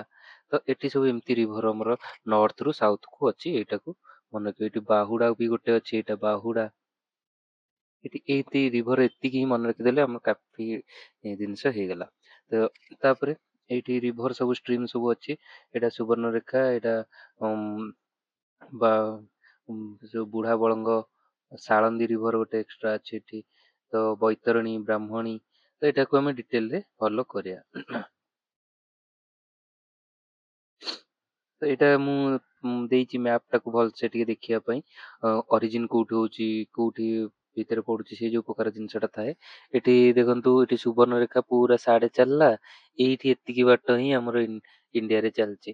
ତାପରେ ବୁଢା ବଳଙ୍ଗ ଆମର ଏଠି ବାହାରେ ଅରିଜିନ ହେଲା ଝାଡଖଣ୍ଡରେ, ତାପରେ ଏଠି ଏମିତି ଯାଇଛି, ତ ଏଇଟା ଗୋଟେ। ତାପରେ ବୈତରଣୀ, ଦେଖ ବୈତରଣୀ ଏଇଠୁ ଅରିଜିନ ହେଲା ଇଣ୍ଡିଆ ଭିତରେ, ପୁଣି ନର୍ଥ କୁ ଯାଇଛି, ପୁଣି ଆସିକିରି ଏଠି ପଡିଛି, ଏଇଠି ଆମର ମୁହାଣରେ, ଆମର ବେ ଅଫ ବେଙ୍ଗଲ ରେ ପଡିଛି। ତ ଏଇଟା ଆମେ ସବୁ ଡିଟେଲ ଟିକେ ଦେଖିବା। ଯଦି ଆମେ କାଟେଗୋରୀ କରିବା, 4 ଗ୍ରୁପ କୁ ଆମକୁ ଡିଭାଇଡ କରାଯାଏ। କଣ ନା, ସୋର୍ସ ଆଉଟସାଇଡ ଦ ଷ୍ଟେଟ, ଯେମିତି ଆମେ ଦେଖିଲେ କଣ ହବ, ବ୍ରାହ୍ମଣୀ ହବ, ମହାନଦୀ ହବ, ସୁବର୍ଣ୍ଣରେଖା ହବ, ଯୋଉଟା ବି ବାହାରେ ଅରିଜିନ ହଉଛନ୍ତି। ସେମିତି ରିଭର ସିଷ୍ଟମ, ଯୋଉଟା କି river that source inside the state, inside ର କୋଉଟା, ଋଷିକୁଲ୍ୟା, ବୁଢା ବଳଙ୍ଗ, ସାଳନ୍ଦୀ ଆଉ ବୈତରଣୀ ଇନସାଇଡ ର ଅରିଜିନ ହଉଛନ୍ତି। ତାପରେ ରିଭର ଦ୍ୟାଟ ସୋର୍ସ ଇନସାଇଡ ବଟ ବାହାରକୁ ଯାଉଛନ୍ତି, ଏଇଟା ଇନସାଇଡ ରୁ ବାହାରକୁ ଯାଉଛନ୍ତି, ସେଇଟା କୁହେ ନାଗବଳି, ବଂଶଧାରା ଆଉ ବାହୁଡା। ତାପରେ 4 river that source outside the state but tributaries that flow through other state। ମାନେ ଆମର ସିଏ ଟ୍ରାଇବୁଟାରି ସିଏ ବାହାରୁ ସବୁ ଆସିକି ମିଶିକିରି ଯୋଉ ଫ୍ଲୋ ହଉଛନ୍ତି ଆମର ଭିତରେ, ସେଇଟା କଣ କୋଲା, ବିନ୍ଦ୍ରାବତୀ, ମାଛକୁଣ୍ଡ, ସିଲେରୁ। ଏମିତି ତ କୋଶ୍ଚିନ୍ କାଳେ ଗୋଟେ ଫାକ୍ଟ ମାନେ ଷ୍ଟେଟମେଣ୍ଟ ଦେଇଦବ, ସେଥିପାଇଁ ଏଇଟା ଖାଲି ମନେ ରଖିବା କଥା। ଏଇଟା ମନେ ରଖନ୍ତୁ, ଏଇଟା ଇମେଜ ଡିଟେଲ ସେ ରିଭର ବିଷୟରେ ପଢିଦେଲେ ଏଇଟା ଏମିତିରେ ବି ହେଇଯିବ। ତାପରେ rivers of Odisha from north to south, ଏଇଟା ଗୋଟେ ଡିଭାଇଡ କରିଛି, ମୁଁ କହିଦେଲି। ସୁବର୍ଣ୍ଣରେଖା, ବୁଢାବଳଙ୍ଗ, ବୈତରଣୀ, ବ୍ରାହ୍ମଣୀ, ମହାନଦୀ, ଋଷିକୁଲ୍ୟା, ବଂଶଧାରା, ନାଗାବଳୀ, ସେଲେରୁ, ଏସବୁ ଜିନିଷ ଆପଣ ଦେଖିଦେବେ। ଏଥିରେ ବେଶୀ କିଛି ଡିସକସ୍ କରିବାର ନାହିଁ, ଖାଲି ହଁ length in Odisha total length କେତେ, ତ ଏଇଟା ଟିକେ ଦେଖିବାକୁ ପଡେ। ବ୍ରାହ୍ମଣୀ ଟୋଟାଲ ଓଡିଶାରେ ଅଛି ତ 799 କିଲୋମିଟର। ମହାନଦୀ 852ରୁ ଟୋଟାଲ 858 ଲେନ୍ଥ 852 କିଲୋମିଟର ପାଖାପାଖି। ଏଇଟା ଭୁଲ ଦେଇଛି, ଏଇଟା ଟିକେ କରେକ୍ସନ କରିଦେବେ କି ଟୋଟାଲ କେତେ ଲେନ୍ଥ ଆଉ ଆମର ଓଡିଶାରେ କେତେ ଯାଉଛି। ଋଷିକୁଲ୍ୟାଟା ପୁରା ଓଡିଶାରେ ଅଛି ତ 165 କିଲୋମିଟର ତାର ହେଇଗଲା। ତ ବୁଢାବଳଙ୍ଗ 100 ସିଏ ବି ଓଡିଶାରେ, ତ ତାର ତ ଏମିତି ଟିକେ ସବୁ ଦେଖିଦେବେ। ଖାସ କରି ଏଇ ଦିଟା ଭିତରେ ଟିକେ ମାନେ କରିଦେବେ ଷ୍ଟ୍ରକ୍ଚର ଟା, ଓଡିଶାରେ କେତେ ମାନେ ବାହାରେ କେତେ ଆଉ ଓଡିଶାରେ କେତେ, ଏଇଟା ଟିକେ ଭୁଲ ଦେଇ ଏଇଟା ଟିକେ କରେକ୍ସନ କରିଦେବେ, ଠିକ ଅଛି। ତ ବାକି ସେଇଟା ଇମ୍ପୋର୍ଟାଣ୍ଟ ନାହିଁ, କାଳେ ଗୋଟେ ଫାକ୍ଚୁଆଲ ପକେଇ ଦେଇପାରେ, ସେଇଟା ଦେଖିଦବା। ତାପରେ ଆମେ ନର୍ଥ ରୁ ସାଉଥ ରିଭରକୁ ଆସିବା। ସୁବର୍ଣ୍ଣରେଖା ବାହାରେ ଅରିଜିନ ହଉଛି, ଏଇଠି ବାହାରେ ଅରିଜିନ ହେଲା, ଆଉ ଛୋଟ ପାର୍ଟଟା ଏଇଠି, ମାତ୍ର ଅଳ୍ପ ପାର୍ଟଟା ହିଁ ଓଡିଶାରେ ଫ୍ଲୋ ହଉଛି। ତ ଏଇଟା ହେଇଗଲା ସୁବର୍ଣ୍ଣରେଖା। ଦେଖନ୍ତୁ ଏଇ ନାଲିରେ ଯୋଉ ଦେଇଛି ସୁବର୍ଣ୍ଣରେଖାରେ ଆସିଲା। ଏଠି ଆମର ରାମଗଡ଼ ହିଲ୍ସ ଅଛି, ଆଉ ପାଲାମୁ ହିଲ୍ସ ଅଛି, ରାଜମହଲ ହିଲ୍ ଅଛି। ତାର ଭିତରୁ ଇଏ କୋଉଠି ନା କୋଉଠି ଗୋଟେ ଜାଗାରେ ଅରିଜିନ ହଉଛି ଝାଡଖଣ୍ଡରେ। ତ ସିଏ ଛୋଟନାଗପୁର ପ୍ଲେଟ୍ୟୁରୁ ସେ ଅରିଜିନ ହଉଛି, ଆଉ ଫ୍ଲୋ ହେଇକି ବେ ଅଫ୍ ବେଙ୍ଗଲରେ ପଡୁଛି। ଏଠି କିଛି ଏମିତି ରିଭର ମାନେ ଷ୍ଟ୍ରକ୍ଚର ଏତେ କମ୍ପ୍ଲେକ୍ସ କରିବା ଦରକାର ନାହିଁ, ତା ଭିତରେ ଡିଟେଲ ଦେବା। ଏତେ ପଢିକିରି ଗୋଟାଏ କ୍ୱେଶ୍ଚିନ୍ ଆମେ ଯୋଉ ପାଇବା, ତାପରେ ଏତେ ମୁଣ୍ଡ ଖର୍ଚ୍ଚ କରିବା ନାହିଁ। ବସ୍ ତାର ବେସିକ କିଛିଟା ଯେହେତୁ ଓଡିଶାରେ ଫ୍ଲୋ ହଉଛି, ତାର ଆମର ମାନେ ଟ୍ରାଇବୁଟାରୀ ଜାଣି ଦିଅନ୍ତୁ, ବେସିକ ଫିଚର କିଛିଟା ହିଁ ଜାଣି ଦିଅନ୍ତୁ। ଲାଇକ୍ ତାର ରାଇଟ ବ୍ୟାଙ୍କ ଟ୍ରାଇବୁଟାରୀ କାଞ୍ଚି। ତ ମୁଁ ଯଦି ଏଇଟା ମୁଁ କରିବି ସୁବର୍ଣ୍ଣରେଖା ରିଭର, ତାର ଏଇଟା ହେଲା ରାଇଟ ବ୍ୟାଙ୍କ, ଏଇଟା ହେଲା ଲେଫ୍ଟ ବ୍ୟାଙ୍କ। ମୁଁ ଯଦି ଏମିତି ମୁଁ ଯୋଉଟା ଭିଜୁଆଲାଇଜ କରୁଛି, କିନ୍ତୁ ଏମିତି ଯଦି ଫ୍ଲୋ ହେଲେ ଏଇଟା ହବ ଲେଫ୍ଟ, ଏଇଟା ହବ ରାଇଟ, ମୁଁ ସେମିତି କରୁନି। ରାଇଟ ରେ ମୁଁ ଲେଖିଦଉଛି ରାଇଟ, ମନେ ରଖିବାର ଅଛି କାଞ୍ଚି, ତାପରେ କାରକାରି, ତାପରେ କାରଚାଇ, ଏ ଖର୍ଚାଇ, ତାପରେ ଗାର୍ଗ, ତାପରେ ସମ,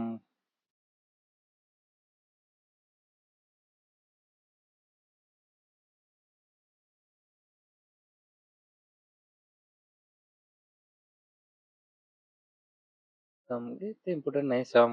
ତାପରେ ଲେଫ୍ଟ ସାଇଡରେ ଦୁଲାଙ୍ଗ, ଏଇ ଦୁଲାଙ୍ଗ ଟା ମନେ ରଖିବେ।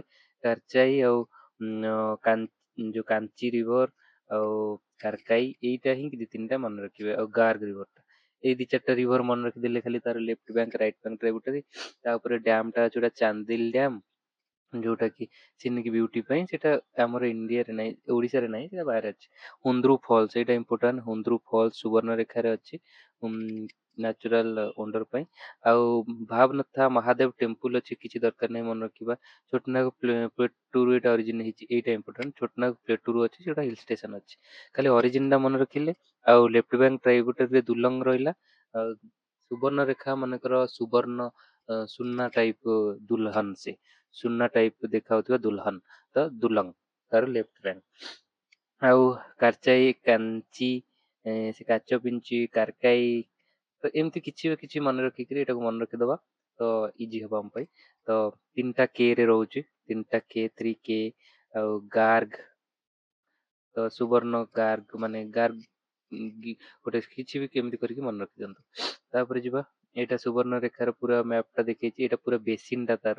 ସୁବର୍ଣ୍ଣରେଖା ଏଠି ଏମିତି ଆସି ପଡିଛି, ଏଠି ଜଳେଶ୍ଵର ଆମର ବାଲେଶ୍ଵରରେ ଫ୍ଲୋ ହେଲାଣି, ଓଡିଶା ଷ୍ଟେଟ ରେ ଏଇଠି ପଶିଲା। ତା ଆଗରୁ ଦେଖନ୍ତୁ କେତେ ହଉଛି, ଏଇ ଯାଏ ପୁରା ସେ ପୁରା ବାହାରେ ଫ୍ଲୋ ହଉଛି। ଏଇଠୁ ଏତିକି ହିଁ ମାତ୍ର ଆମର ଜଳେଶ୍ଵର ଦେଇ ଯାଇଛି। ଯଦି ଏମିତି ପଡିଲା ଜଳେଶ୍ଵର ଟାଉନ କୋଉଠି ଅଛି, ଏଟା ହଉଛି ସୁବର୍ଣ୍ଣରେଖା, ଏଟା ମନେ ରଖିଦେବେ।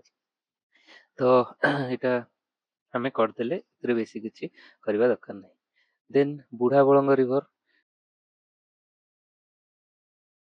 ଏଇଟା ହେଲା ବୁଢାବଳଙ୍ଗ ରିଭର। ଏଇଟା ଦେଖନ୍ତୁ ବୁଢାବଳଙ୍ଗ ରିଭର ଏଠି ଆସିକି ଏଇଠି ପଡିଛି ଏମିତି।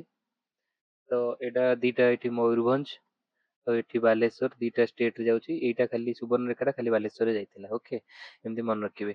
ତ ବୁଢାବଳଙ୍ଗ ରିଭର ଶିମିଳିପାଳରେ ଏଇଟା ଅରିଜିନ ହଉଛି। ଶିମିଳିପାଳ ହିଲ୍ସ ରେ ଅରିଜିନେଟ ହେଲା, ଏଇଟା ମନେ ରଖିଲେ। where it escapes double falls in ବରେହି ପାଣି ଏରିଆ। ତ ଏଇଟା ଇମ୍ପୋର୍ଟାଣ୍ଟ ହେଲା କଣ ନା ବରେହି ପାଣି ଫଲ୍ ହେଇଗଲା ଆମର ବରେହି ପାଣି ଆମର ଫେମସ ବରେହି ପାଣି ଫଲ୍ସ ସବୁ ଆମର ବୁଢାବଳଙ୍ଗ ଫ୍ରମ୍ ହୁଏର ଦି ଫ୍ଲୋଜ ନର୍ଥ କୁ ଗଲା। ଆଉ ତାପରେ passing through village Karanjipal as it continues its course it shifts towards the northeast, then north କୁ ଗଲା, ତାପରେ north east କୁ ଗଲା, ତାପରେ running parallel to the Bodh Gaj Rupsa Baringiposhi railway line କୁ parallel ଯାଇଛି until it reaches the village ଝଙ୍କ ପାହାଡି। ଝଙ୍କ ପାହାଡରେ ଯାଇକିରି ରିଭର ଚେଞ୍ଜେସ୍ ଡିରେକ୍ସନ ଫ୍ଲୋଇଂ ସାଉଥୱାର୍ଡସ୍। ଏଠି ଯାଇକିରି ଏଇଠି ହେଲା ଆମର କରଞ୍ଜିପାଲ କରଞ୍ଜିପାଲ, ତାପରେ ଏଠି ଗଲା ଝଙ୍କଡ ପାହାଡି, ସେଠି ସାଉଥ କୁ ଫ୍ଲୋ ହେଲା। ଓକେ, ସାଉଥ ହଉଛି ଆମର ଝଙ୍କଡ ପାହାଡରେ ସାଉଥ କୁ ଫ୍ଲୋ ହେଲା। ଫ୍ଲୋଇଂ ସାଉଥୱାର୍ଡସ୍ intersecting with the କାତ୍ରା ନାଳ which descends from the north west ରୁ ଗୋଟେ ଆସିକିରି ସେଠି ମିଶୁଛି ଏଠି କାତ୍ରା ରିଭର, ସିଏ ସାଡୁ ଆସିକିରି ଏଠି ମିଶୁଛି। ଏଇଟା ମନେ ରଖିବେ। ତାପରେ along its path is joined two significant tributary ପାଲପାଲା ଆଉ ଚିପତ। ଏଇଟା ମନେ ରଖିବେ, ପଲପଳ ଆଉ ଚିପତ ଦିଟା ଟ୍ରାଇବୁଟାରି କି ସେ ମିଶୁଛି। another hill station ମାନେ ହିଲ୍ ଷ୍ଟ୍ରିମ୍ ଅରିଜିନ ଶିମିଳିପାଳରେ ବି ଏଇଟା ଅରିଜିନ ହଉଛି ଏଇଟା। ତାପରେ at the Budhabalanga river continues its journey, it flows through Baripada ଆଉ Mayurbhanj. passes through ancient ruins of Haripur once capital of Mayurbhanj. Mayurbhanj ଯୋଉ କ୍ୟାପିଟାଲ ଥିଲା ଆଗରୁ ହରିପୁର ତାଙ୍କ ଦେଇକି ଆଉ ମୟୂରଭଞ୍ଜ ବାଲେଶ୍ୱର ଦେଇକି ବି ଏଇଟା ଫ୍ଲୋ ହଉଛି, ଏଇଟା ମନେ ରଖିବେ। ଏଠି ହେଲା ତାର ବୁଢାବଳଙ୍ଗ ରିଭର ଟା, ଏଠି ଅରିକୁଲ ରିଭର ଏଇଟା ଆଉ ସଞ୍ଜୋ ରିଭର ମିଶିକିରି ଗୋଟେ ଟ୍ରାଇବୁଟାରି ହେଇକି ମିଶିଛନ୍ତି। ତାପରେ କାଲୋ ସୁନେଇ ଏଇଠି ସବୁ କାଲା ରିଭର ସୁନେଇ ରିଭର ଏଠି ସବୁ ଛୋଟ ଛୋଟ ଟାଉନ, ଏଇଟା ବାଲେଶ୍ୱର ଦେଇକିରି ଗଲା। ତ ଆମର ମୟୂରଭଞ୍ଜ ବାରିପଦା ବାଲେଶ୍ୱର ଏଇ ତିନିଟା ଡିଷ୍ଟ୍ରିକ୍ଟର ଏଇଟା ଫ୍ଲୋ ହଉଛି। ଆଉ ବେଶୀ କିଛି ଏଇଟା ପାଲପାଲା ରିଭର, ମୁଁ ଏଇଟା ମନେ ରଖିଲି। ପାଲପାଲା ଆଉ ଚିପତ ରିଭର ତାର ଟ୍ରାଇବୁଟାରି ବୋଲି ମନେ ରଖିଲି। କାଲୋ ସୋନ କାତ୍ରା ଗଙ୍ଗାଧର ଏଇଟା ଇମ୍ପୋର୍ଟାଣ୍ଟ। କାଲଟା ଇମ୍ପୋର୍ଟାଣ୍ଟ, ଗଙ୍ଗାଧର ଇମ୍ପୋର୍ଟାଣ୍ଟ। ଆଉ ଏଥିରେ ମୁଖ୍ୟତଃ ହେଲା ଆମର ଆଉ ଏଥିରେ ମୁଖ୍ୟତଃ ମନେ ରଖିବାର ଅଛି Similipal tiger reserve. Similipal tiger reserve ଟା ଆମର ଏଇଠୁ ବୁଢାବଳଙ୍ଗ ରିଭର ସାଇଡ ରେ ହିଁ ଅଛି ହେଲା। ତାପରେ ନେକ୍ସଟ ଯିବା ବୈତରଣୀ। ବୈତରଣୀ ଗୋନାସିକା ହିଲ୍ସ ଏଥିପାଇଁ ଏଇଟା ଫେମସ ଗୋନାସିକା। ତାପରେ ଇନ କେଉଁଝର ପ୍ଲେଟୁ, ଏଇଟା ଇନସାଇଡ କେଉଁଝର ପ୍ଲେଟୁ ଆମର ଓଡିଶାରେ ହିଁ ଏଇଟା ଅଛି। କେଉଁଝର ପ୍ଲେଟ୍ୟୁରୁ ଅରିଜିନ ହଉଛି। ଆଉ ଗୁପ୍ତ ଗଙ୍ଗା ସିଏ କିଛିଟା ମାନେ ଗୋନାସିକାରେ ଇଏ ହେଇକି କିଛିଟା ସେ ଲୁଚିକିରି ଫ୍ଲୋ ହଉଛି, ଗୁପ୍ତ ଗଙ୍ଗା ତାକୁ କହୁଛନ୍ତି ହେଲା। ତାପରେ ଝଙ୍ଗିରା ଡେଙ୍କିକୋଟ ରିଜିଅନ ରେ ସେଟା ଏମିତି ଫ୍ଲୋ ହଉଛି। ତାପରେ କେଉଁଝର ମୟୂରଭଞ୍ଜ ସୁନ୍ଦରଗଡ଼ ଭଦ୍ରକ ଯାଜପୁର କେନ୍ଦ୍ରାପଡା ବାଲେଶ୍ୱର ଏଇ ଡିଷ୍ଟ୍ରିକ୍ଟ ଟା ମନେ ରଖିବେ। 1 2 3 4 5 6 7 ସାତଟା ଡିଷ୍ଟ୍ରିକ୍ଟ ଦେଇକି ସେ ଫ୍ଲୋ ହଉଛି। 360 କିଲୋମିଟର ତାର ଲେନ୍ଥ, ପୁରା ଓଡିଶାରେ ଅଛି ସେଥିପାଇଁ ଇମ୍ପୋର୍ଟାଣ୍ଟ। କେଉଁଝରରେ ଗୁପ୍ତଗଙ୍ଗା ହିଲ୍ସ ରେ ସେ ଇଏ ହେଲା। ଏଇ ଦେଖନ୍ତୁ ଆଡେ ଫ୍ଲୋ ହଉଛି ମାନେ ଏଇଟା ହେଇଯିବ ଲେଫ୍ଟ, ଆଡେ ହେଇଯିବ ମାନେ ଏଇଟା ହବ ରାଇଟ। ତ ଲେଫ୍ଟ ରେ କଣ କଞ୍ଜିରା ଖଇରୀ ଆଉ କେଓ, ଏଠି ତିନିଟା କେ ଆସିଗଲା। ସେଠି ବି ଆମେ ତିନିଟା କେ ପଢିଥିଲେ, ଏଠି ତିନିଟା କେ କଣ କଣ ସେଟା ପଢେ। ସେଠି କାରକାଇ କାଞ୍ଚି ଏମିତି ସବୁ ଥିଲା। ତ ଏଠି କିନ୍ତୁ କଣ କଙ୍ଗିରା ଆଉ ଖଇରୀ କେଓ ଆଉ ସାଳନ୍ଦୀ, ଏଇଟା ଇମ୍ପୋର୍ଟାଣ୍ଟ ସାଳନ୍ଦୀ ରିଭର। ଆଉ ରାଇଟ ବ୍ୟାଙ୍କ ରେ ଏଇଟା କଣ ହେଲା ଖଞ୍ଝାରୀ ଖଞ୍ଝାରୀ କୁସେଇ ସବୁ କେ ରେ ଖଞ୍ଜାରୀ କୁସେଇ। ତ ଏଇଟା ଦିଟା ମନେ ରଖିଦେବେ। ତାପରେ ଏଠି ଦେଖନ୍ତୁ ଗୋଟେ ହଉଛି ଧାମରା ରିଭର, ଧାମରା ଗୋଟେ ଆସିକି ଏଠି ମିଶୁଛି। ଏଇଟା ଗୋଟେ ଆର କାହାର ଏଇଟା ବ୍ରାହ୍ମଣୀର ଡିଷ୍ଟ୍ରିବ୍ୟୁଟାରୀ, କିନ୍ତୁ ଏଇଟା ହଉଛି ଆମର ବୈତରଣୀର ଟ୍ରାଇବୁଟାରୀ। ଠିକ ଅଛି, ଗୋଟେ ଡିଷ୍ଟ୍ରିବ୍ୟୁଟାରୀ ଅନ୍ୟ ରିଭରର ଟ୍ରାଇବୁଟାରୀ ବି ହେଇପାରିବ। ତ ଏମିତି ଅଲଗା ଆଉ ବି ଆଗକୁ ଅଛି ଦେଖିବା। ତ ଧାମରା ରିଭର ଧାମରା ଆସି ଏଠି ମିଶୁଛି, ଧାମରା ମୁହାଣ ଏଠି ସୃଷ୍ଟି ଯୋଉ ଧାମରାଟା ଏଇଠି ଯଦି ହେଲା ତ ଏଇଟା ମନେ ରଖିବେ ବୋଥ ଧାମରା ଆଉ ଯୋଉ ବ୍ରାହ୍ମଣୀ ଆଉ ବୈତରଣୀର କନଫ୍ଲୁଏନ୍ସ ଯୋଉ ଡେଲ୍ଟା ଫର୍ମେସନ ହଉଛି ସେଇଟା ଧାମରା ପୋର୍ଟ ହେଇଛି ସେଠି। ଠିକ ଅଛି। ତାପରେ ଆଉ ଏଇଟା ଧାମରା ପୋର୍ଟ ବିଷୟରେ କିଛିଟା ଭାଲ୍ୟୁ ଉଠିଛି, ଯୋଉ ଏବେ ତାକୁ ଆଦାନୀ ପ୍ରାଇଭେଟ ତାକୁ ନେଇଯାଇଥିଲା, ମାନେ ତାକୁ ଅପରେଟ କରୁଛି, ସେଇଟା ମନେ ରଖିବେ। ତ ଏଇଟା ନ୍ୟୁଜରେ ଥିଲା ବହୁତ। ତାପରେ ଆଉ ଏଠି ପାଖାପାଖି ଭିତରକନିକା ଆଉ ଧାମରା ପୋର୍ଟ ପର୍ସେ ଯାଉଛି ଭଦ୍ରକ ଡିଷ୍ଟ୍ରିକ୍ଟରେ। ଠିକ ଅଛି, ଭଦ୍ରକ। ତ ଏଇ କନଫ୍ଲୁଏନ୍ସ ଅଫ ଏଇଟା ଧାମରା ରିଭର ଦେଖିଲେ ବୈତରଣୀ କେମିତି ପଡୁଛି ବ୍ରାହ୍ମଣୀ କନଫ୍ଲୁଏନ୍ସ ରେ, ଦିଟା ଯାକ ଡେଲ୍ଟାରେ ଧାମରା ହଉଛି ଯୋଉଟା ଭଦ୍ରକରେ ଅଛି। ତ ଏଇଟା ଏମିତି ମନେ ରଖିବେ। ତାପରେ କେତେଟା ଡ୍ୟାମ ଅଛି, ସାଳନ୍ଦୀ ରିଭର ଉପରେ ହେଇଛି ସାଳନ୍ଦୀ ଡ୍ୟାମ, ଖଞ୍ଜାରୀ ଡ୍ୟାମ ହେଇଛି ଆମର ଏଇଠି ଆ ଉପରେ ହେଇଛି କଞ୍ଝାରୀ ଡ୍ୟାମ। ତାପରେ ରେମାଲ ଇରିଗେସନ ପ୍ରୋଜେକ୍ଟ ହେଉଛି ଆମର ଏଇ ବୈତରଣୀ ଉପରେ ରେମାଲ, ଏଇଟା ମନେ ରଖିବେ, ବୈତରଣୀ ରେମାଲ। ତ ଏଇଟା ମନେ ରଖିବେ। ତାପରେ ସେମିତି ବ୍ରାହ୍ମଣୀ ଆସିଲା। ବ୍ରାହ୍ମଣୀ ଦେଖନ୍ତୁ ଓଡ଼ିଶାର ସେକେଣ୍ଡ ଲାର୍ଜେଷ୍ଟ ରିଭର, ଏଇଟା one of the most important river.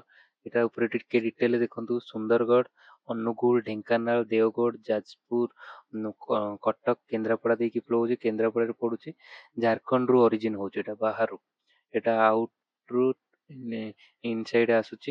Sundargarh ଡିଷ୍ଟ୍ରିକ୍ଟରେ ପଶିଲା, 799 kilometre, and in Odisha 480 kilometre. ଏଇଟା ସେଠି ଟିକେ ଅପଡେଟ୍ କରନ୍ତୁ। ଟୋଟାଲ 799, ଏଠି ଓଡ଼ିଶାରେ 480, ପାଖାପାଖି ସେଇ 60% ଓଡ଼ିଶାରେ ଫ୍ଲୋ ହଉଛି।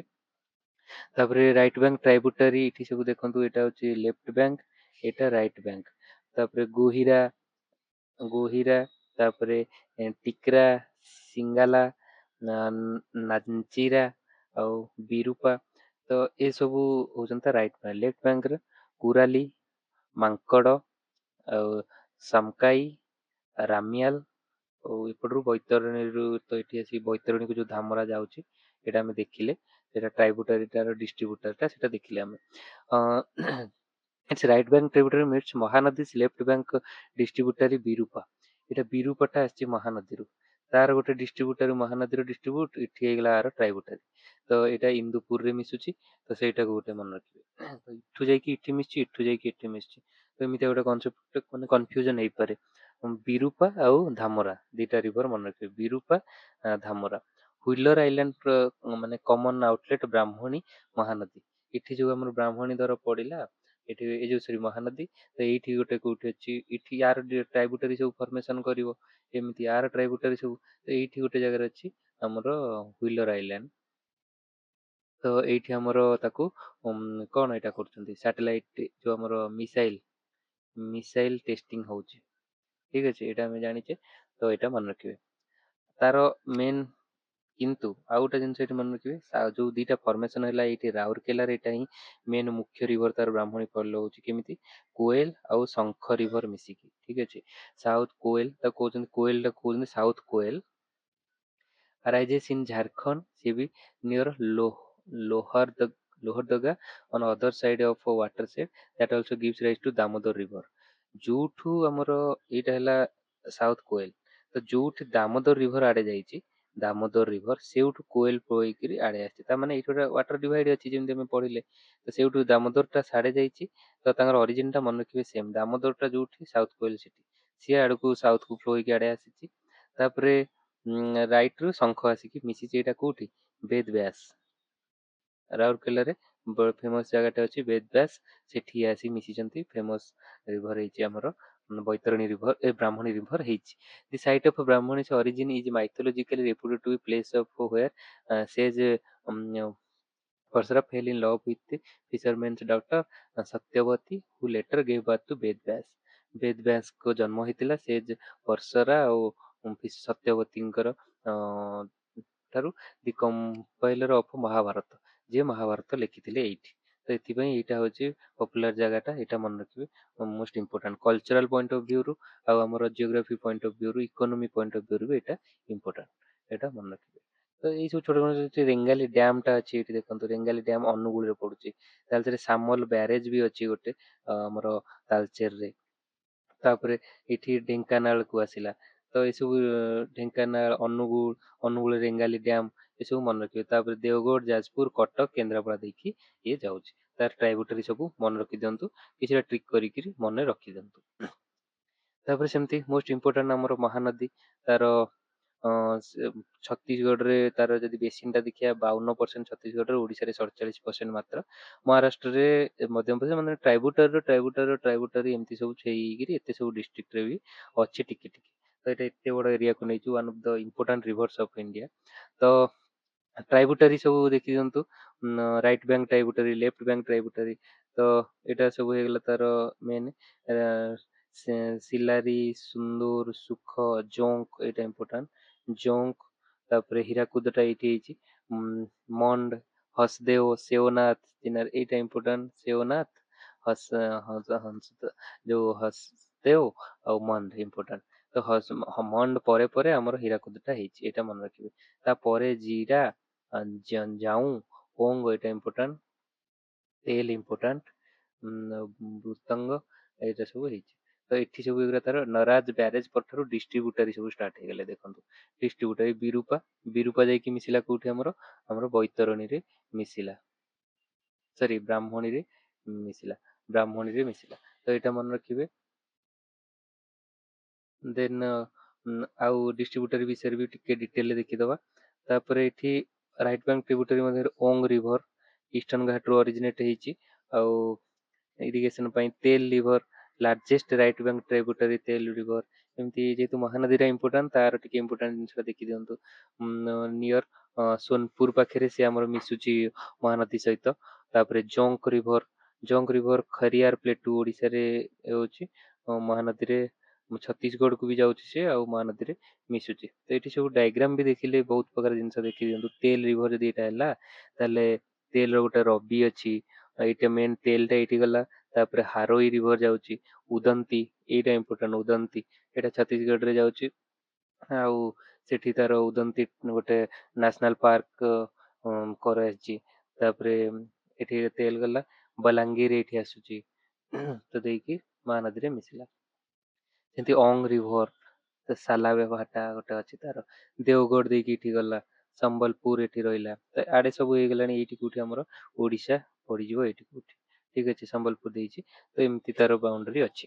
ତ ବାକି ସବୁ ବିଷୟରେ ଏତେ ଡିଟେଲରେ ଦେଖିବା ଦରକାର ନାହିଁ, ଏତେ ବି ପଢିବା ଦରକାର ନାହିଁ, ୟାକୁ ଏତେ ଫୋକସ କରିବା ଦରକାର ନାହିଁ। ସିମ୍ପଲ ସବୁ ରାଇଟ୍ ବ୍ୟାଙ୍କ, ଲେଫ୍ଟ ବ୍ୟାଙ୍କ ବିଷୟରେ, ସେଓନାଥ ରିଭର ଲାର୍ଜେଷ୍ଟ ଟ୍ରାଇବୁଟାରି ମନେ ରଖିବେ, ସେଓନାଥ ପାନବରସ ହିଲ୍ସରେ ଅରିଜିନେଟ୍ ହଉଛି। ତାପରେ ରଜଦଗାଓଁ ଛତିଶଗଡ଼ରେ ସେ ଅରିଜିନ ହଉଛି। ତାପରେ ହସଦେଓ ବିଳାସପୁର କୋରବା। ତାପରେ ମନ୍ଦ ରିଭର, ତାପରେ ଇବ୍ ଟା important, Rayagada district Chhattisgarh origin ହେଇକିରି ଓଡ଼ିଶା ଦେଇକିରି ମହାନଦୀରେ ମିଶୁଛି। ତ ଏଇଗୁରା ସବୁ ଇମ୍ପୋର୍ଟାଣ୍ଟ ବାସ୍ ଜାଣିଦେଲେ, ବାକି ବେଶୀ କିଛି ଦରକାର ନାହିଁ। ତାପରେ ଆଉ ଗୋଟେ ଟିକେ, ଏଇଟା ଡିଷ୍ଟ୍ରିବ୍ୟୁଟାରିଟା ଆମର ଓଡ଼ିଶାର ମୁଖ୍ୟ ପାର୍ଟ ଅଛି, ସେଇଟା ଟିକେ ଦେଖନ୍ତୁ। ମହାନଦୀ ଆସିଲା ଏଇଠି କଟକରେ, ଆମର ବ୍ୟାରେଜଟା ଅଛି, ଆମର ନରାଜ ବ୍ୟାରେଜ କହୁଛନ୍ତି।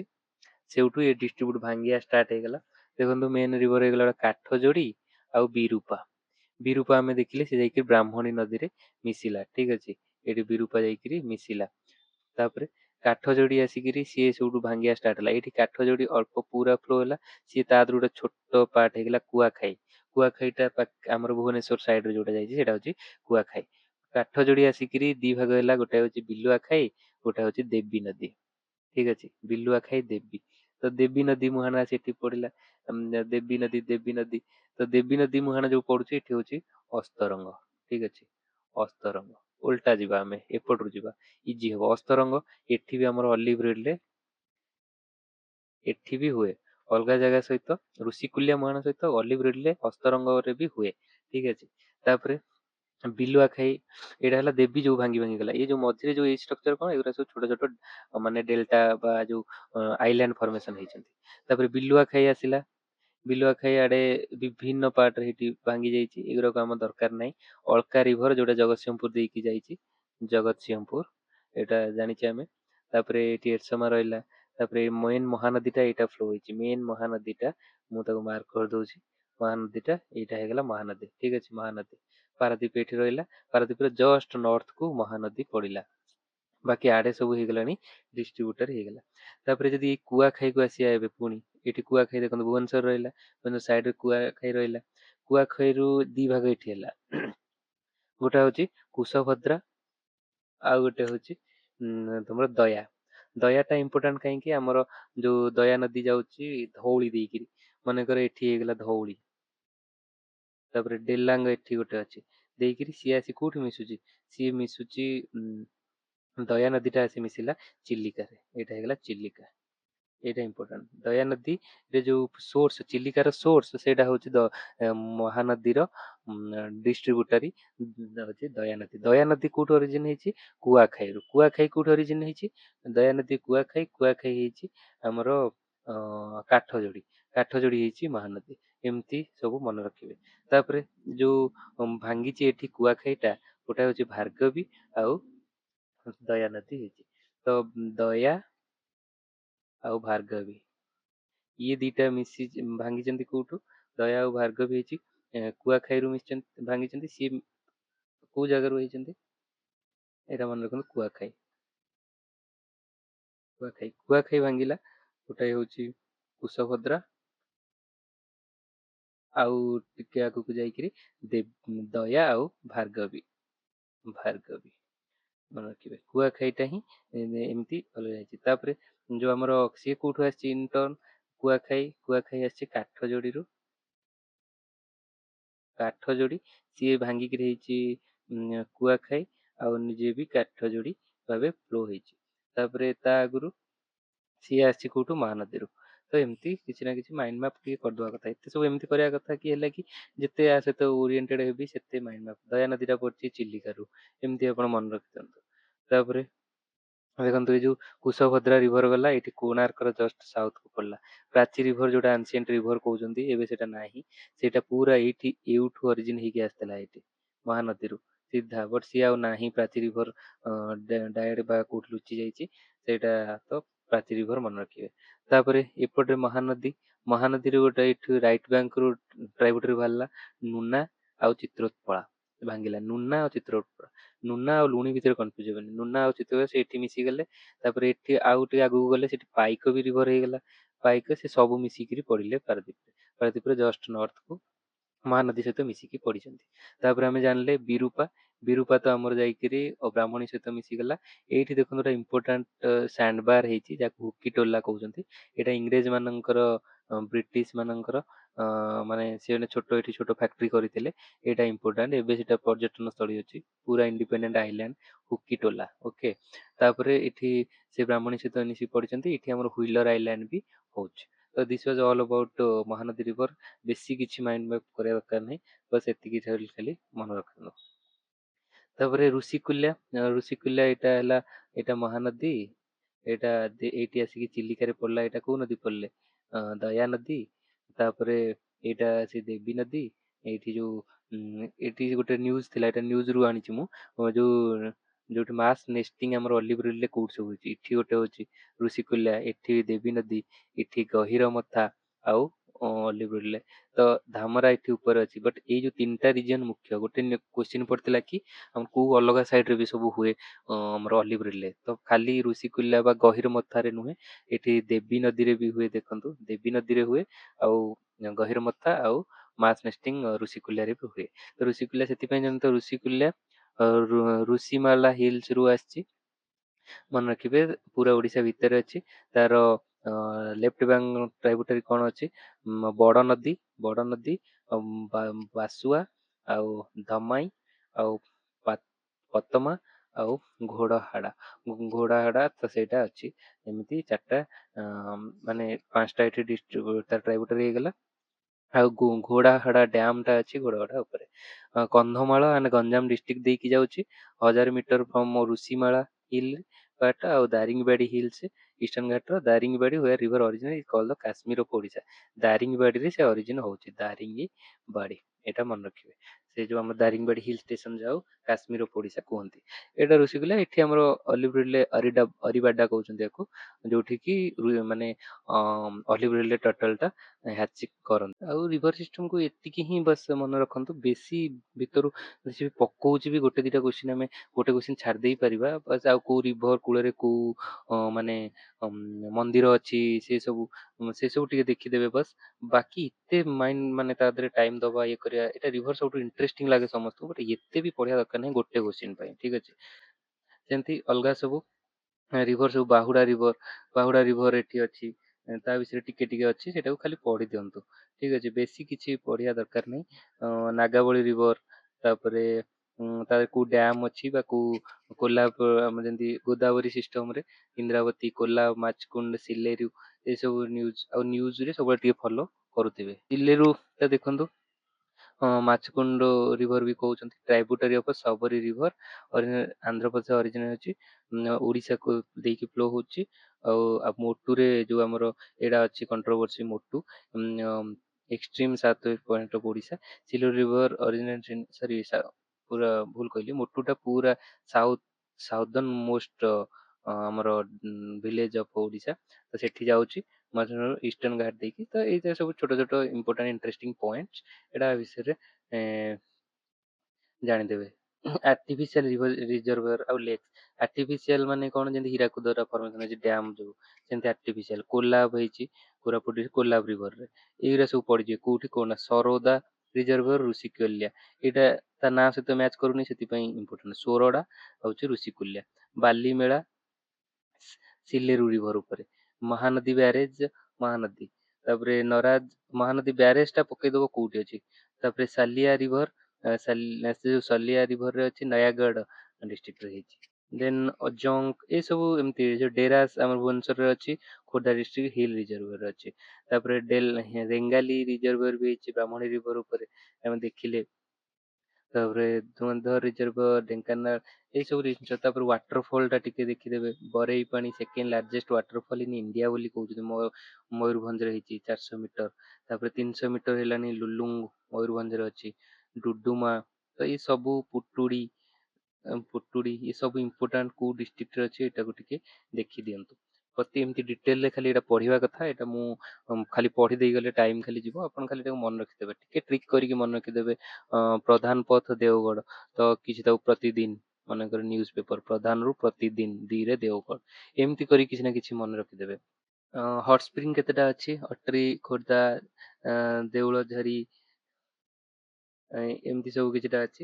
ତାପରେ ଏଇଟା ସବୁ କିଛିଟା ଏକ୍ସଟ୍ରା ଫିଚର, ଲାଇକ୍ ଦେବୀ ରିଭର, ଟାଇଡାଲ ରିଭର ମହାନଦୀରେ ହେଇଛି, ଯୋଉଟା ଦେଖିଲେ। ହୁକିଟୋଲା ବେ, ଏପିଜେ ଅବଦୁଲ କଲାମ ଆଇଲାଣ୍ଡ, ଯୋଉ ହୁଇଲର ଆଇଲାଣ୍ଡ କୁ ରିନେମ୍ କରାହେଇଛି, ଇସ୍ରୋ ରକେଟ ଲଞ୍ଚିଂ ସେଣ୍ଟର ଭଦ୍ରକର ଅଛି। ତ ସେଠି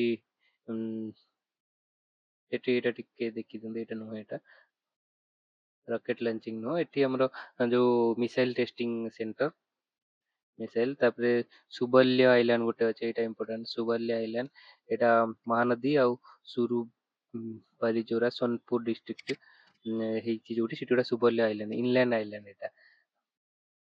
ତ ସେଇଟା ଗୋଟେ ମନେ ରଖିବେ। ସର୍ଟସ ଆଇଲାଣ୍ଡ ଗୋଟେ ଅଛି, ଭଦ୍ରକ ଡିଷ୍ଟ୍ରିକ୍ଟରେ ଅଛି। ତାପରେ ଆଉ କୃଷ୍ଣପ୍ରସାଦ, ଚିଲିକାରେ ହିଁ କିଛିଟା ଲେକ୍ ଅଛି, Krishnaprasad, Nalaban, Kalijai, Somolo, honeymoon island, breakfast, Barkuda, bird island, ଏସବୁ ଚିଲିକାରେ ହିଁ ଅଛି, ତାକୁ ଟିକେ ମାଇଣ୍ଡରେ ରଖିଦେବେ।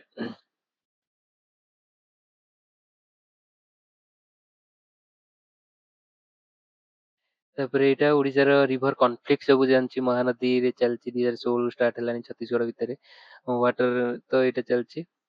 ତାପରେ ବଂଶଧାରାକୁ ନେଇକି ଚାଲିଛି, ଦେଖନ୍ତୁ ମହେନ୍ଦ୍ର ତାନବ ବ୍ୟାରେଜକୁ ନେଇକିରି, ତ ସେଇଟା ଟିକେ ଦେଖିଦିଅନ୍ତୁ। ଆଉ ଇନ୍ଦ୍ରାବତୀକୁ ନେଇକିରି ଜଉରା ନାଳ କନଫ୍ଲିକ୍ଟ 2001ରୁ ଅଛି, ବ୍ରାହ୍ମଣୀକୁ ନେଇକିରି। ତାପରେ ଏଇଟା ଯୋଉ ରିଭର କନଫ୍ଲିକ୍ଟ ଆମର ଅଛି, ତ ସେଇଟା ବିଷୟରେ ଟିକେ ଦେଖିଦିଅନ୍ତୁ। ମହାନଦୀ ଯୋଉ ଆମର ମହାନଦୀ ଏବେ ନ୍ୟୁଜରେ ଥିଲା, ମହାନଦୀ ଯୋଉ ୱାଟର ଡିସ୍ପ୍ୟୁଟ ବୋର୍ଡ ହେଇଛି, ତାର ସେଟା ନ୍ୟୁଜରେ ଥିଲା। ତ ଇଣ୍ଟରଷ୍ଟେଟ ୱାଟର ଡିସ୍ପ୍ୟୁଟ ଟା ଆମର କୋଉ ଆର୍ଟିକଲ ଆସୁଛି, ଆର୍ଟିକଲ 260 आर्टिकल 262 ରେ ଆସୁଛି। ଆଉ water interstate water river water dispute act କେବେ 1956 ହେଇଛି। ତ ତାରି ଅଣ୍ଡରରେ ସବୁ ହଉଛି। ରିଭର ବୋର୍ଡ ସବୁ ଫର୍ମେସନ ହେଇଛି। ଆମର ମହାନଦୀ ୱାଟର ଡିସ୍ପ୍ୟୁଟ ବୋର୍ଡ ବି ଫର୍ମେସନ ହେଇଥିଲା 2018ରେ। ସେଇଟା ଚାଲିଛି ଦିଟା ଭିତରେ। ଆଉ ଏଇଟା ଗୋଟେ ନ୍ୟୁଜ ଥିଲା, ଦେଖନ୍ତୁ ଏମିତିଆ ନ୍ୟୁଜ କୁ ଫଲୋ କରନ୍ତୁ। ଦି ଟିପ୍ ଅଫ ଓଡିଶା, ଯୋଉଟାକୁ ଆମେ ଏବେ ପଢିଲେ Motu. Know about the Silleru confluence, a unique tri-junction of three states। ଏଇଟା ତିନିଟା ଷ୍ଟେଟ ର ଟ୍ରାଇ ଜଙ୍କସନ ସେଇଠି ଅଛି। ଯୋଉଠି କି କହୁଛନ୍ତି ଛତିଶଗଡ଼, ଓଡିଶା, ଆନ୍ଧ୍ରପ୍ରଦେଶ ସେଇଠି ମିଶୁଛନ୍ତି। ଦେଖନ୍ତୁ ଛତିଶଗଡ଼, ଓଡିଶା ତିନିଟା ଷ୍ଟେଟ, ଏପଟରେ ଛତିଶଗଡ଼କୁ ଗଲାଣି, ଏପଟରେ ଓଡିଶା, ଆଉ ଏପଟରେ ଆନ୍ଧ୍ରପ୍ରଦେଶ ସେଇଠି ରହିଲା। ତ ଏମିତି India's eastern geographical junction bordering this transaction are Motu, Odisha, Punta, Chhattisgarh, Kalleru, Andhra Pradesh. This Silleru River lifeline and landscape, key tributary of Godavari. Sileru river ଅରିଜିନେଟ୍ସ in Andhra Pradesh, ଏଇ ଟ୍ରାଇ ଜଙ୍କସନ ଦେଇକି ଯାଉଛି। ତ ଅପର ସିଲେରୁ ଡୋଙ୍କରାଇ, ବାଲିମେଳା ଡ୍ୟାମ୍ସ ଓଡ଼ିଶାର। ତ ଏଇ ସବୁ ଏମିତି ଇମ୍ପୋର୍ଟାଣ୍ଟ ନ୍ୟୁଜ। ଏଇ ସବୁ ରିଭରର ବୁଝିବାର କଣ ପାଇଁ ଦରକାର, ଏମିତି ବୁଝିଗଲେ ଆମେ ଏ ଯୋଉ ସାଇଡ ଆସ୍ପେକ୍ଟ ଇକୋନୋମିକ ଆଙ୍ଗେଲ, କୋଉଠି ଡ୍ୟାମ୍ ହଉଛି, କୋଉଠି ନରାଜ ହଉଛି, ଆମ ଡିସ୍ପ୍ୟୁଟଟା କାହିଁ ଚାଲିଛି, ଆମେ ସେଇଟା ବୁଝିବା ଦରକାର। ଏକ୍ସାମ ପଏଣ୍ଟ ଅଫ ଭ୍ୟୁରୁ ଖାଲି ଘୋଷି ଦେଲେ ହବନି କି ଆମର ଏଇ ରିଭର ଯାଉଛି ସେଠି, ସେମିତି ନାହିଁ। ଓଭରାଲି ଷ୍ଟ୍ରକ୍ଚର, ଆମେ ଇଣ୍ଡଷ୍ଟ୍ରି ବି ପଢିଲେ, ଧର ଆମର ରାଉରକେଲା ଷ୍ଟିଲ୍ ପ୍ଲାଣ୍ଟ, ସେ କୋଉଠୁ ତ ପାଣି ଆଣୁଥିବ, ତ ସିଏ ଆଣୁଛି ଆମର ଧର ବୈତରଣୀ ଯୋଉ ବ୍ରାହ୍ମଣୀ ରିଭରରୁ ଆଣୁଛି। ତ ସେମିତି ସବୁକୁ ଇଣ୍ଟିଗ୍ରେଟ କରିକି ବୁଝିବାକୁ ପଡିବ। ତ ଏଇଟା ଧର ଆମର ଶଙ୍ଖ କୋଏଲ ମିଶିକି ଫ୍ଲୋ ହେଲା, ତ ରାଉରକେଲା ଷ୍ଟିଲ୍ ପ୍ଲାଣ୍ଟଟା ଏଠି ବେଦବ୍ୟାସ ଅଛି, ରାଉରକେଲା ଷ୍ଟିଲ୍ ପ୍ଲାଣ୍ଟଟା ଏଠି ଅଛି ଆରଏସପି, ତ ସିଏ ଏଠୁ ରିଭର ହଉଥିବ। ତାପରେ ଇଲେକ୍ଟ୍ରିସିଟି କୋଉଠୁ ଆଣୁଛି, ତ ତାର ଆଉଟପୁଟ ଯୋଉ ପାରାଦୀପକୁ ଯାଇକି ଯାଉଛି ସେଇଟା କେମିତି। ତ ଏ ସବୁ କମ୍ପ୍ଲେକ୍ସ ହୋଲକୁ ଆମକୁ ବୁଝିଗଲେ ଆମର ସବୁ ଜିନିଷ ଆରାମସେ ହେଇଯିବ। ତ ଏମିତି ହିଁ ପଢନ୍ତୁ। This was all about rivers of Odisha. ବାକି କୋଶ୍ଚିନ୍ସ ମୁଁ କିଛିଟା ମୋର ଟେଲିଗ୍ରାମ ଚ୍ୟାନେଲରେ ଛାଡ଼ିବି, ସେଗୁଡ଼ାକୁ ଟିକେ କରିଦେବେ। ଆଉ କୋଶ୍ଚିନ୍ସ ମଷ୍ଟ କରନ୍ତୁ, କୋଶ୍ଚିନ୍ସ ମଷ୍ଟ କରନ୍ତୁ।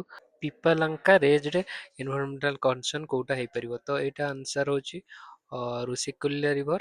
ତ ଏଇଟା ଦେଖନ୍ତୁ, ଯେହେତୁ ନ୍ୟୁଜରେ ଥିଲା, ଏଇଟା DSS triple S B TGT social science ପେପରରେ ପଡ଼ିଛି। ତ ଆମେ ଯଦି ଏମିତି ଫଲୋ କରୁଥିବା ତାହେଲେ କୋଶ୍ଚିନ୍ସ ପାଇଯିବା। ତ ମୁଁ ଏବେ କରିପାରିଥାନ୍ତି କ'ଣ ନା, ଋଷିକୁଲ୍ୟା ରିଭର ଉପରେ ଡିଟେଲ ଆପଣଙ୍କୁ କହିଦେଇ ପାରିଥାନ୍ତି। ତ ଗୋଟାଏ ପାଇଁ ଏତେ ମାଇଣ୍ଡ ଉପରେ ପ୍ରେସର ଦେବା କି ଦରକାର ନାହିଁ। ବଟ୍ ହଁ, ଏଇଟା କରିପାରିବି କ'ଣ, ଏମିତି ନ୍ୟୁଜକୁ ଫଲୋ କରିପାରିବି, କେଉଁ ରିଭର ସବୁ ଅଛି ନ୍ୟୁଜରେ ଅଛି, ତ ଯାହାଫଳରେ ବି କୋଶ୍ଚିନ୍ ଆସିଲେ ମୁଁ କରିପାରିବି। କିନ୍ତୁ ବେସିକ୍ସଟା ମୁଁ କ୍ଲିୟର କରିଦେଲି, ଆଉ ଆପଣଙ୍କୁ ଟିକେ ନଜର ରଖିବାକୁ ହବ ନ୍ୟୁଜ ଉପରେ। ସେମିତି ହିଁ କରିପାରିବେ, ବେଶୀ ଆ ଉପରେ ମୁଣ୍ଡ ଏତେ ଖର୍ଚ୍ଚ କରିବା ଦରକାର ନାହିଁ। ଯେମିତି ଆଉ ଗୋଟେ ନ୍ୟୁଜ ଅଛି, CM approves Mahanadi front development project. ତ ଏଠି କ'ଣ ସବୁ, ଯେମିତି ନରାଜ ଅଛି, ଆଉ କ'ଣ ସବୁ ହେଇପାରେ। Mahanadi river front development project between 2025-26ରୁ 27-28 240 କୋଟି, ଆଉ ୱାଟର ରିସୋର୍ସ ଡିପାର୍ଟମେଣ୍ଟ କରିବ। Help Mahanadi is the lifeline of Odisha, various important places on the bank of Mahanadi will be developed into major concern environment, cultural, ଆଉ ପୁରା ରିଭର ଫ୍ରଣ୍ଟ ଡେଭଲପମେଣ୍ଟ ମାନେ ଦେଖନ୍ତୁ, environmental, cultural, spiritual tourism ପାଇଁ develop କରାଯିବ। ତ ଆ ଦେହରେ କ'ଣ ସବୁ ହବ, ଆପଣ ସେ ନ୍ୟୁଜଟାକୁ ପୁରା ଫଲୋ କରିଦେବା କଥା। ମୁଁ ଏକ୍ଜାମ୍ପଲ ଦେଉଛି କି କେମିତି ପେପର କେମିତି ପଢ଼ିବା କଥା। ଦେଖନ୍ତୁ, Odisha cabinet approve 6 river linking project 1790 crore। ଏଇଟା କେବେର ନ୍ୟୁଜ୍, ଏଇଟା ହେଉଛି ଅକ୍ଟୋବର 11, 2025। ସେଥିପାଇଁ ଇମ୍ପୋର୍ଟାଣ୍ଟ। ଏଇଟା ଦେଖନ୍ତୁ ସେପ୍ଟେମ୍ବର 11, 2025ର news. This project are expected to improve drought resilience, create additional water storage, mitigate flood risk, boost agricultural productivity, ଏ ସବୁ ହବ। ତ ଆମର ଜାଣିଛେ, ଆମର ଦେଖନ୍ତୁ ଏଇଠି ଗୋଟେ ଲିଷ୍ଟ ଦେଇଛି, ନ୍ୟାସନାଲ ୱାଟର ୱେ ଆମର ସବୁ କ'ଣ ଅଛି, ନ୍ୟାସନାଲ ୱାଟର ୱେ 5, 14, ଏତେ ସବୁ ଆମର ଅଛି, ଯେଉଁଥିରେ 6ଟାକୁ ଏଇଖିଣା କୁହାହେଇଛି। ଏଇଠି ଦେଇଛି, ଦେଖନ୍ତୁ ଏଇଠି Katra link project, feeder channel from Kansapal, Bansadhara, Rushikulya, Nandini Nala intralink project ଗୋଟେ।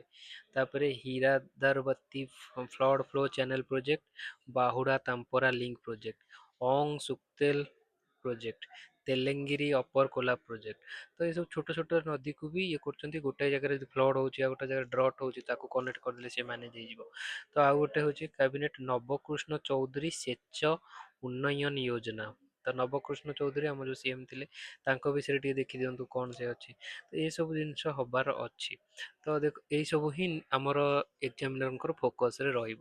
ତ ଏତେ ସବୁ ଆମର ପ୍ରୋଜେକ୍ଟ ଅଛି national liver linking project, waterways act 2016, ଏସବୁ ଜିନିଷ କ୍ରସ୍ କରିଦେଲେ ମାନେ କଭର୍ କରିଦେଲେ ଆମର ହେଇଯିବ। ତ ଏକ୍ସପେକ୍ଟ କରୁଛି ଏମିତି ଆପଣଙ୍କ ଭ୍ୟୁରେ ରଖିବେ। ଆଉ ମୋର ଏଇ ଚ୍ୟାନେଲରେ ମୁଁ ଏଥିରେ ମୋଟୋ ନାହିଁ କି ମୁଁ ଆପଣଙ୍କୁ ପଢ଼େଇକି ସବୁ କରେଇଦେବି, ମୁଁ ଆପଣଙ୍କୁ ପଢ଼ିବାରେ ହେଲ୍ପ କରିବି। ଆଉ କିଛି ସପ୍ଲିମେଣ୍ଟ ଆପଣଙ୍କୁ କରିବାକୁ ପଡ଼ିବ, ମାନେ ଭାଲ୍ୟୁ ଆଡ଼ିସନ୍ ଆପଣ କରନ୍ତୁ। ମୋରି ଏଇ ଯେଉଁ ଯାହା ବି ମୁଁ କହୁଛି ତାକୁ ବେସିକ୍ ବା ବେସ୍ ବନାନ୍ତୁ, ତା ଦେହରେ ଭାଲ୍ୟୁ ଆଡ଼ିସନ୍ କରନ୍ତୁ। ଏବେ ପ୍ରିଲିମ୍ସଟା ପରେ ମୁଁ ଡେଲି ନ୍ୟୁଜ୍ ଆନାଲିସିସ୍ ଯେଉଁ କରିବି ସେଥିରେ ବହୁତ ମେନ୍ସ ପାଇଁ ଆନ୍ସର୍ ରାଇଟିଂ, ପ୍ରିଲିମ୍ସ ତା ରିଗାର୍ଡ଼ିଂ ପୁରା ଷ୍ଟାଟିକ୍ କଭର୍ କରିବା ସହିତ ବହୁତ ବଢ଼ିଆ ସେ କରିବି, ମାନେ କଭର୍ କରିବି ସବୁ ଜିନିଷ। ସେଇଟାକୁ ମୋ ସହିତ ଯୋଡ଼ି କରନ୍ତୁ। ରୁହନ୍ତୁ। So thank you, keep learning.